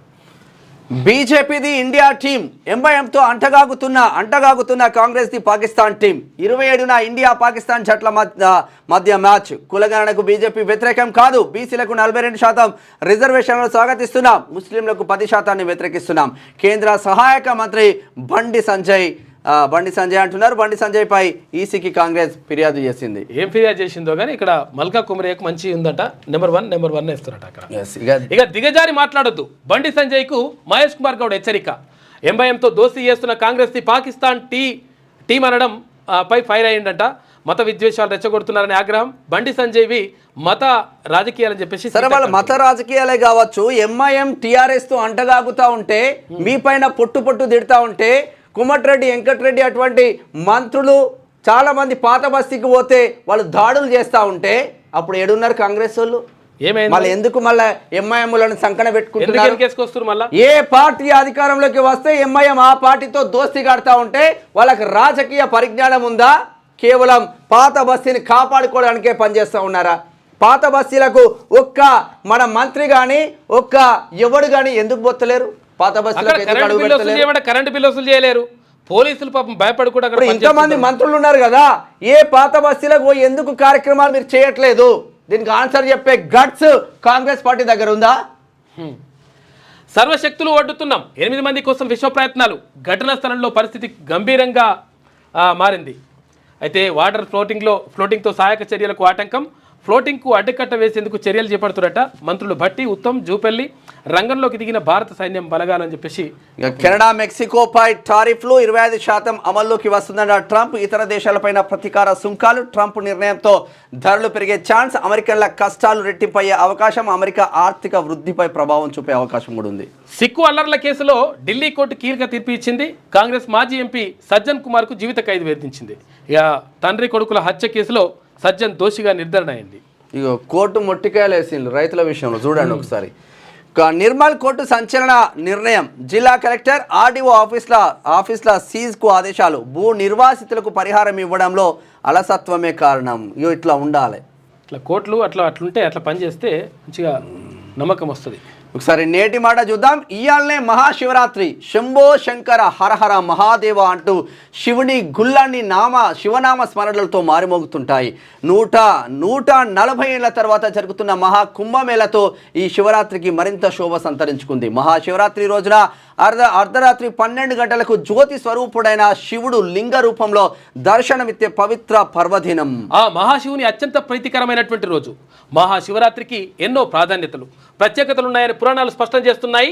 పురాణాల ప్రకారం శివుడు తాను గరళం మింగి అంటే విషాన్ని మింగి మానవాళిని కాపాడిన రోజు ఈ మహాశివరాత్రి అని చెబుతుంటారు. శివుడు భోలాశంకరుడు పత్రం, పుష్పం, ఫలం, తోయం వీటితో ఏది సమర్పించినా స్వీకరిస్తాడు. శివుడు భవరోగాలను నయం చేసే వైద్యనాథుడు. సమస్త చరాచర జగత్తుకు ఆయనే విశ్వనాథుడు.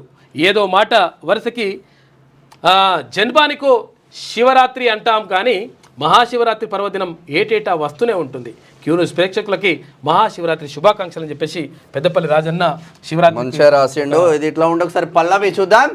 అసెంబ్లీలో కునుకు తీయొచ్చు, ఎమ్మెల్యేల కోసం రిక్లైనర్ కుర్చీల ఏర్పాటు. కర్ణాటక స్పీకర్ యూటీ ఖాదర్ ఆసక్తికర ప్రతిపాదన. లగ్జరీ చేసుకోండి, రైతుల కోసము, వాళ్ళ కోసము. నిజంగా కష్టపడితే తీసుకొని మాకు అభ్యంతరం లేదు, కానీ వస్తువులు పెట్టుకొని అసెంబ్లీలో మాట్లాడేది లేదు, పోవడలేదు. బాగా అంటాను ఒక్కొక్క ఎమ్మెల్యేలు. ఎందుకు గెలిచిందో ఎందుకు వస్తుందో అర్థం కాదు. మైకులు బంద్, ఎమ్మెల్సీ ఎన్నికల ప్రచారానికి తెర. ఇక రేపే పోలింగ్, మార్చి 1న కౌంటింగ్ ఉంటుంది, మార్చి 3న కౌంటింగ్ ఉంటుంది. 3న ఏర్పాట్లు పూర్తి చేసిన అధికారులు ఆయా జిల్లాల్లో మద్యం షాపులు బంద్ చేసిరంట. పోలింగ్ కేంద్రాల వద్ద 144 సెక్షన్ 3 రోజులు మద్యం షాపులు బంద్ అన్నారు బా. మెదక్ జిల్లాలో సంగారెడ్డి దగ్గర మద్యం షాపులు కుల్లా నడుస్తూనే ఉన్నాయి. ఎటు పోతుందో వ్యవస్థలు అర్థం కావట్లేదు. మరి పరిపాలన ఎటు పోతుందో. నిబంధనలు పాటించకపోతే చర్యలు. ఎన్నికలు పూర్తయ్యేదాకా పోలింగ్ కేంద్రాల వద్ద 144 సెక్షన్ అమలులో ఉంటుంది. ఈసీ రూల్స్ పాటించకుంటే చర్యలు తప్పవు. సైలెన్స్ పీరియడ్లో ఇతర జిల్లాలకు చెందిన వ్యక్తులు ఎవరు జిల్లాలో ఉండదు. ఈ నెల 27న నిర్వహించనున్న ఎమ్మెల్సీ ఎన్నికల ఓటు హక్కు వినియోగించుకునే ప్రభుత్వ ఉద్యోగులకు ప్రత్యేక సాధారణ సెలవు వర్తిస్తుందని పమేలా సత్పతి కరీంనగర్ జిల్లా కలెక్టర్ చెప్తున్నారు. ఆమె ఇక్కడ ఉన్నట్టుంది. ఇక లైఫ్ సైన్సెస్ హబ్గా Hyderabad, future city, AI city రాబోతున్నాయి. పెట్టుబడులు ఆకర్షించే రాష్ట్రంగా తెలంగాణ. మా ప్రభుత్వ విధానాలు చూసి అంతర్జాతీయ కంపెనీలు వస్తున్నాయి. రాష్ట్ర ముఖ్యమంత్రి CM Revanth Reddy bio Asia సదస్సు 2025 ప్రారంభించాడు ముఖ్యమంత్రి. ఇక నేడు మోదీతో రేవంత్ భేటీ. మూసీ రివర్ ఫ్రంట్ మెట్రోకు నిధులపై చర్చించే ఛాన్స్. ఐపీఎస్ క్యాడర్ పెంపు, ఇతర అంశాలను విన్నవించే అవకాశం ఉందంట. కాంగ్రెస్ కథ కంచికే. రేవంత్వి మాటలే తప్ప చేతలు లేవు. కాంగ్రెస్ బీఆర్ఎస్ మధ్య లోపాయకారి ఒప్పందం. ఈ రెండు పార్టీలు ఒకే తాను మొక్కలు. అయితే దమ్ముంటే ఫోన్ ట్యాపింగ్ కేసును సిబిఐకి అప్పగించాలి. సీఎం రేవంత్ రెడ్డికు కేంద్ర మంత్రి కిషన్ రెడ్డి అంటున్నాడు. వీళ్ళు ఇప్పుడు ఏమంటారంటే భారతీయ జనతా పార్టీలేమో కాంగ్రెస్ మీద అంటారు, కాంగ్రెస్ వాళ్ళేమో భారతీయ జనతా పార్టీ. వీళ్ళిద్దరు ఒకటని వాళ్ళు అంటారు, వాళ్ళిద్దరు ఒకటని వీళ్ళు అంటారు. మొత్తం మీద అక్కడ బీఆర్ఎస్ని కాపాడుతారు, వీళ్ళిద్దరు కొట్లాడినట్టు చేస్తారు అంతే. ఏం అందరు కాపాడుకుంటున్నారు అబ్బా. ఇక లిక్కర్ పాలసీతో 2000 కోట్ల నష్టం జరగబోతుంది. శివరాత్రికి ఏర్పాట్లు చేస్తున్నారు మొత్తం అన్ని దేవాలయాల వద్ద. ఇక బంగ్లాదేశ్ కు జయశంకర్ వార్నింగ్ ఇచ్చిండు. ఎమ్మెల్సీ ఎన్నికల్లో విజయం మాదే. 3 స్థానాల్లో బీజేపీ అభ్యర్థుల గెలుపు. కాంగ్రెస్ను నమ్మినందుకు ప్రజలు మోసం చేశారు. అయితే ప్రజలను మోసం చేశారు. కేసీఆర్ను టచ్ చేసే ధైర్యం రేవంత్ ప్రభుత్వానికి లేదు. కులగణనకు మేము వ్యతిరేకం కాదు. బీసీల కులగణన తప్పుల తడకగా సాగింది. కేంద్ర మంత్రి బండి సంజయ్ సంచలన కామెంట్స్. కరీంనగర్లో మీడియా సమావేశం నిర్వహించారు. అన్నా మీరు ఇప్పుడు ఏంటంటే కులగణనకు వ్యతిరేకం కాదంటారు, మంచిది. తర్వాత కులగణన పూర్తిగా జరగలేదు అంటున్నారు, అది కూడా వాస్తవమే. కానీ ఇక్కడ పార్లమెంట్లో ఒకవేళ ఇప్పుడు ఇక్కడ అసెంబ్లీలో తీర్మానం చేసిన తర్వాత పార్లమెంట్లో బిల్లు ప్రవేశపెడితే అప్పుడు 100% మీరు ఈ మాటనే అనాలే, మీరు కానీ కిషన్ రెడ్డి కానీ అని దాన్ని మెప్పించి గెలిపించండి. బీసీలను 100% మీ వైపు ఉంటారు. ఇవాళ అట్లా మాట్లాడాలంటే ముస్లింలకు 10% రిజర్వేషన్ తీస్తేనే మేము మళ్ళీ కిటికి పెట్టదు. వాళ్ళు అదే చెప్తున్నారు కదా రోజు. ఎమ్మెల్సీగా ఆశీర్వాదిస్తే మీకోసం పనిచేస్తా. సర్కార్కు ఊడిగం చేసే ఎమ్మెల్సీలతో పని కాదు. ప్రశ్నించే ప్రతిపక్ష ఎమ్మెల్సీని మండలికి పంపండి. టీచర్లకు ఎమ్మెల్సీ అభ్యర్థి మల్క కుమరయ్య పిలుపు. మొదటి ప్రాధాన్యత ఓటు వేసి గెలిపించాలని విజ్ఞప్తి చేస్తున్నారు. మల్క కుమరన్న మంచి మనిషి అబ్బా. టీచర్ ఎమ్మెల్సీ నుంచి పోటీ చేస్తా ఉన్నాడు. 1వ నెంబర్ మల్క కుమర అన్నది. ఆయనను ఆశీర్వదించండి. ఓ బీసీ బిడ్డను ఆశీర్వదించండి. బీజేపీ పార్టీ కావచ్చు, బీసీ బిడ్డకు అవకాశం ఇచ్చింది బీజేపీ పార్టీ. మల్క కుమ్రన్నకు మంచి క్యారెక్టర్ కూడా ఒక్కరికే ఉంది. ఇచ్చింది మొత్తం ఇప్పుడు అన్ని పార్టీలు ఉన్నాయి కదా. కాంగ్రెస్ అన్ని పార్టీ ఒకటే పార్టీలలో చోట పోటీ చేస్తుంది. ఒక్కరికే ఇచ్చింది. కాంగ్రెస్ పార్టీ ఒకటే చోట పోటీ చేస్తుంది, అది రెడ్డికి ఇచ్చేసుకున్నది, సామాజిక వర్గానికి ఇచ్చేసింది. తర్వాత ఇక బీజేపీ 3 సీట్లు ఇచ్చిండ్రు, 2 రెడ్లకి ఇచ్చిండ్రు, 1 బీసీకి ఇచ్చింది. కాబట్టి ఒకటిని బీసీ అభ్యర్థికి ఓటేయండి, మల్క కుమ్రన్నను గెలిపించండి. ఎస్. ఇక 35 సార్లు ఢిల్లీకి పోయి ఏం తెచ్చినావు? సీఎం రేవంత్ కు కేటీఆర్ ప్రశ్న. బీఆర్ఎస్ పార్టీని కాదనుకున్నందుకు ప్రజలు బాధపడుతున్నారని కామెంట్. అమ్మా, ఇక మళ్ళీ నువ్వు బాధపడుతున్నావా, ప్రజలు బాధపడుతున్నాయి? రామన్న ఏంది ఇది? అయ్యో రామన్న, అయ్య రామన్నో రామన్న. రంగంలోకి ఎన్టీఆర్ఎఫ్ తర్వాత నేవీ కూడా వచ్చింది.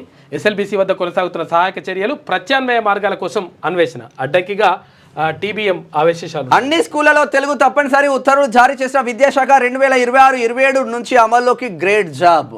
ఇక ఒకే రోజు 1,00,000 రేషన్ కార్డుల పంపిణీ ముహూర్తం ఫిక్స్ చేసిన రాష్ట్ర ప్రభుత్వం. ఆగమాగం ఉన్నది రేషన్. ఒక్కసారి ఈనాడు దినపత్రిక చూద్దాం. అమెరికాతో పాటు అందరికీ నష్టమే. దువ్వరి సుబ్బారావు ప్రత్యేక ఇంటర్వ్యూ, పూర్తి వివరాలు ఇక్కడ చెప్తా ఉన్నారు. అమెరికా అధ్యక్షుడు ట్రంప్ చేపట్టిన కాంచి అందరికీ దానివల్ల నష్టమే జరుగుతుందని చెప్పేసి ఆర్బీఐ మాజీ గవర్నర్ ఆయన. ఎస్. 5 లక్షల కొత్త కొలువులే లక్ష్యం, ఇందుకు పటిష్ట కార్యాచరణ అమలు. జీవ వైద్య రంగానికి అత్యుత్తమ చిరునామా హైదరాబాద్. ఆవిష్కరణలు, ఉత్పత్తి నైపుణ్యాల కేంద్రంగా అభివృద్ధి. బయో ఏషియా 2025 సదస్సు ప్రారంభోత్సవంలో సీఎం రేవంత్ రెడ్డి. 11 సంస్థలు, 5,455 కోట్ల రూపాయల పెట్టుబడులు. కొత్తగా 9,800 ఉద్యోగ అవకాశాలు. బయో ఏషియా సదస్సులో ఒప్పందాలంట. ఇవాళ ప్రధానితో సీఎం భేటీ అవుతాడు. ఇక పాత అంశాలతో కొత్త నివేదిక. అట్లాస్ రూపకల్పనలో నిర్లక్ష్యంపై సీఎం ఆగ్రహం. బాధ్యులైన 10 మందికి పైగా అధికారులపై చర్యలకు ఆదేశం. ఇక ఆ 40 మీటర్లు అత్యంత సమస్యాత్మకం. అక్కడ 70% బురద, 30% నీటితో క్లిష్ట పరిస్థితి. అయితే టీబీఎం తర్వాత కట్టర చుట్టూ భయానక పరిస్థితులు. భారీ బండరాళ్ళు కూలినట్లు గుర్తించిన ర్యాట్ హోల్ మైనర్స్ అంట. ఇక ఈడీ, సిబిఐ, ఐటీ, ఈసీఐ ఎందుకు స్పందించడం లేదు? ప్రణాళిక సంఘం ఉపాధ్యక్షుడే ఎమ్మెల్సీ ఎన్నికల ఖర్చుపై బహిరంగంగా చెప్పారు. మాజీ మంత్రి హరీష్ రావు రంగా అధికారంలోకి రాగానే ఎల్ఆర్ఎస్ పై మాట మారిపోయిందా అని ప్రశ్న. ఎమ్మెల్సీ ఎన్నికల ఫలితాలను రెఫరెండంగా తీసుకుంటారా? సీఎంకు బండి సంజయ్ సవాల్ విసిరిండు. మాది ఇండియా టీం, వాళ్ళది పాకిస్తాన్ టీం అని చెప్పేసి వ్యాఖ్యలు చేసి. రేవంత్ రెడ్డి గెలిస్తేంది పోతేంది అన్నాడు నరేందర్ రెడ్డిని. పాపం ఆయన ఏం చేసి ఏదో బాధకు పోయిండు ఆడికి. బండి సంజయ్వి దిగజారుడు మాటలు అంటున్నారు మహేష్ కుమార్ గౌడ్. చూస్తారు అది భారత హైపర్లూప్ టెస్ట్ ట్రాక్ సిద్ధం చేసిందంట. సాకారం అయితే 350 కిలోమీటర్లు అరగంటలోనే వెళ్ళే అవకాశం. ఒక అరగంట లోపు ఈ నుంచి ఆదిలాబాద్కి పోతాడు. అంటే ఆదిలాబాద్లో ఉన్నోడు ఇక రోజు వచ్చి హైదరాబాద్కి జాబ్ చేసుకొని పోవచ్చు అరగంటల మళ్ళా. అరగంటలో.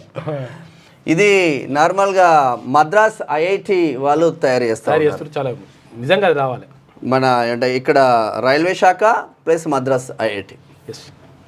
ఇక 9-10 తరగతుల్లోనూ తెలుగు తప్పనిసరి. సిబిఎస్ఈ, ఐసిఎస్ఈ, ఐబీ ఇతర బోర్డులు అమలు చేయాలి. రాష్ట్ర సర్కార్ ఉత్తర్వులు. నిర్ణయం దరఖాస్తుల స్వీకరణ 1కి వాయిదా వేసిండ్రు. హరహర మహాదేవ శంభో శంకర. దక్షిణ కాశీగా పేరొందిన వేములవాడలోని శ్రీ రాజరాజేశ్వరి ఆలయంలో మహాశివరాత్రి వేడుకలు మంగళవారం అంగరంగ వైభవంగా ప్రారంభమయ్యాయి.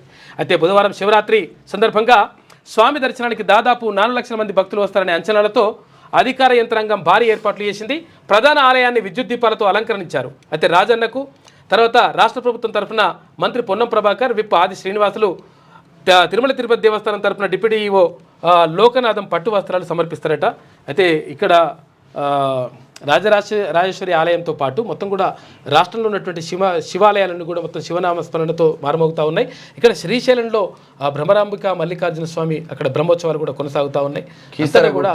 మొత్తం కూడా ఎక్కడ కూడా నమశివాయ. అమ్మ ఒడిని చూడని వారు అంగట్లో సరుకయ్యారు. పసికందులను విక్రయిస్తున్న ముఠా గుట్టరాటు. గుజరాత్ నుంచి తీసుకొచ్చి హైదరాబాద్లో అమ్మేశారు. 11 మంది అరెస్టు. 4 చిన్నారులను రక్షించి సిడబ్ల్యూసీకి. కొడుకుల్ని ఏం చేసినా పాపం లేదు ఇళ్ళని. ఎందుకంటే పిల్లల్ని తీసుకొచ్చి అమ్ముతున్నాడు ఈ కొడుకుల్ని. వచ్చింది ముట్టుకుంటే కూలుడే. ఆఖరి 1/2 కిలోమీటరు అడుగు పెట్టలేని స్థితి. ఎస్ఎల్బీసీ టన్నెల్లో బీతావాహ దృశ్యం అని చెప్పి ఎట్లా రాసుకొచ్చింది అంటే కాంగ్రెస్ వాళ్ళు ముట్టుకుంటూనే కూలినట్టుగా రాసుకొచ్చింది. ఇప్పటిదాకా చెప్పలే. కేసీఆర్ ఏమన్నాడు? కాళేశ్వరం న్యాయంలో కూలింది కదా. 2014 ఏప్రిల్ 15 తారీఖు నాడు కేసీఆర్ ఏమన్నారు చూసిరుగా ఇందాక. వాళ్ళు ఇయ్యలేదు, మేము చేసి చూపిస్తాం, కుర్చీ చేసుకొని కూర్చుంటా అన్నాడు. 10 ఏళ్ళు కుర్చీ దొరకలేదా సారు నీకు? దొరకలేదు. రేపు ఎస్ఎల్బిసికి బీఆర్ఎస్ బృందం పోతుందంట. 36సారి ఢిల్లీకి సిరిసిల్ల కలెక్టర్ అధికార దుర్వినియోగం లెక్కలేస్తుంది. 36సారి, 2వసారి, 3వసారి అంటారు కదా. అధికార పార్టీ పోతారు మస్తుగా, పోతా ఉంటారు, వస్తా ఉంటారు. దానికి పెద్ద విషయం ఉంది. కాంగ్రెస్ ప్రచారం ప్రారంభమైందట.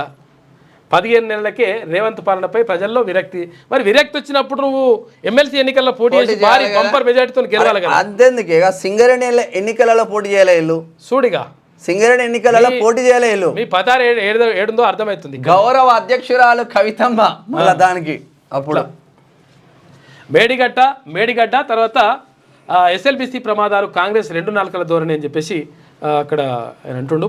ప్రకాష్ గారు వి ప్రకాష్ అంటుంటే సిరిసిల్ల కలెక్టర్ అధికార దుర్వినియోగం జరుగుతూ ఉందంట. అధికార దుర్వినియోగానికి పాల్పడుతున్న సిరిసిల్ల కలెక్టర్ సందీప్ కుమార్ను సస్పెండ్ చేయాలని కోరుతూ సిఎస్కు వినతి పత్రం అందజేసిన శాసన మండలి ప్రతిపక్ష నేత మధుసూదనాచారి, ఎమ్మెల్యేలు వివేకానంద, సంజయ్.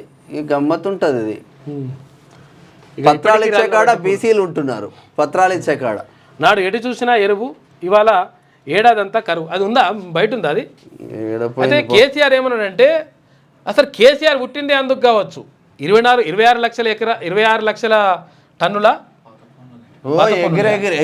26 లక్షల టన్నుల లేకపోతే 27 లక్షల టన్నుల మొత్తం ఫ్రీగా ఇచ్చేస్తా అని చెప్పిండు. ఎవరికి ఒక పావు కిలో కూడా ఇవ్వాలి. పావు కిలో 250 గ్రాములు కూడా ఫ్రీగా ఇవ్వలేదు కాక. ఇక చెప్పులు పెట్టిస్తున్నారట. రాష్ట్రంలో యూరియా కొరతే లేదు. ఏ వ్యవసాయ శాఖ మంత్రి ఏం మాట్లాడుతుండో పాపం, మంచిగానే మాట్లాడతాడు. కట్టి బైక్ తీసుకపో, రుణం కట్టలేదని గుంజుకెళ్ళిన 14 నెలల్లో 22 మంది పోలీసుల బలవర్మరణం. ఇక వద్దన్న ముందుకే గ్రీన్ఫీల్డ్ హైవేకు 4030 కోట్లతో హెచ్ఎండిఏ టెండర్లు, భూములు ఇచ్చేది లేదని రైతులు చెప్పిన ప్రభుత్వం బేఖాతరు. మీరేం చేసి మీరు కదా కేసీఆర్ లో ఇట్లున్నది ఇట్లున్నది అని చెప్పేసి అంటుండు కదా.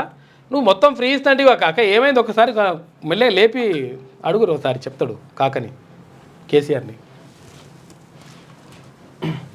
ఇక మొత్తం మీద ఇప్పుడు రేపు ఎమ్మెల్సీ ఎన్నికలకు మొత్తం కూడా సర్వం సిద్ధమైపోయింది. మొత్తం ఏర్పాట్లన్నీ కాబట్టి ఇప్పుడు పైసలు ఇస్తారు, మస్తుగా పైసలు ఇస్తారు. ఇవాళనే పైసల పంపిక ఎక్కువ జరుగుతూ ఉంటుంది. నిన్న కూడా ఈ క్యాంపులు బింపులు పెట్టేసిండ్రు.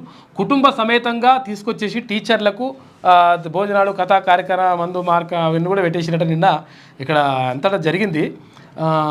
ఒక ఆయన మనం రెగ్యులర్ చెప్పుకుంటాం కదా, ఆయన వచ్చి మొత్తం బాగా ఏర్పాట్లు చేసి ఏమైనా పెట్టు కానీ ఆయన ఫోటో చూపిస్తున్నారు కొంతమంది. అరే ఆయన ఎవరో తెలుసుకుందామని.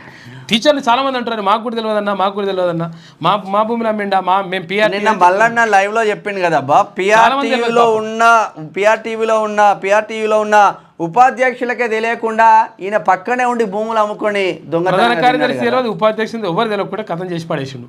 గడ్వన్ మనిషి ఇప్పుడు మళ్ళీ ఎమ్మెల్సీ ఎలక్షన్లలో వస్తున్నాడు. కాబట్టి మీరు చూసి ఉపాధ్యాయుల భవిష్యత్తు, మీ భవిష్యత్తు మీరు నిర్ణయించుకోవాలి. ఎందుకంటే మీరు విజ్ఞులు, తర్వాత మేధావులు, తర్వాత ఇంకో విషయం ఏంటంటే మార్గదర్శకులు. సమాజాన్ని ఎట్లా నడిపించాలంటే దానిపైన చిన్నప్పటి నుంచే మీరు బాటలు ఇస్తారు కాబట్టి అటువంటి ఉపాధ్యాయులు మీరు సరైనటువంటి నిర్ణయం తీసుకోండి.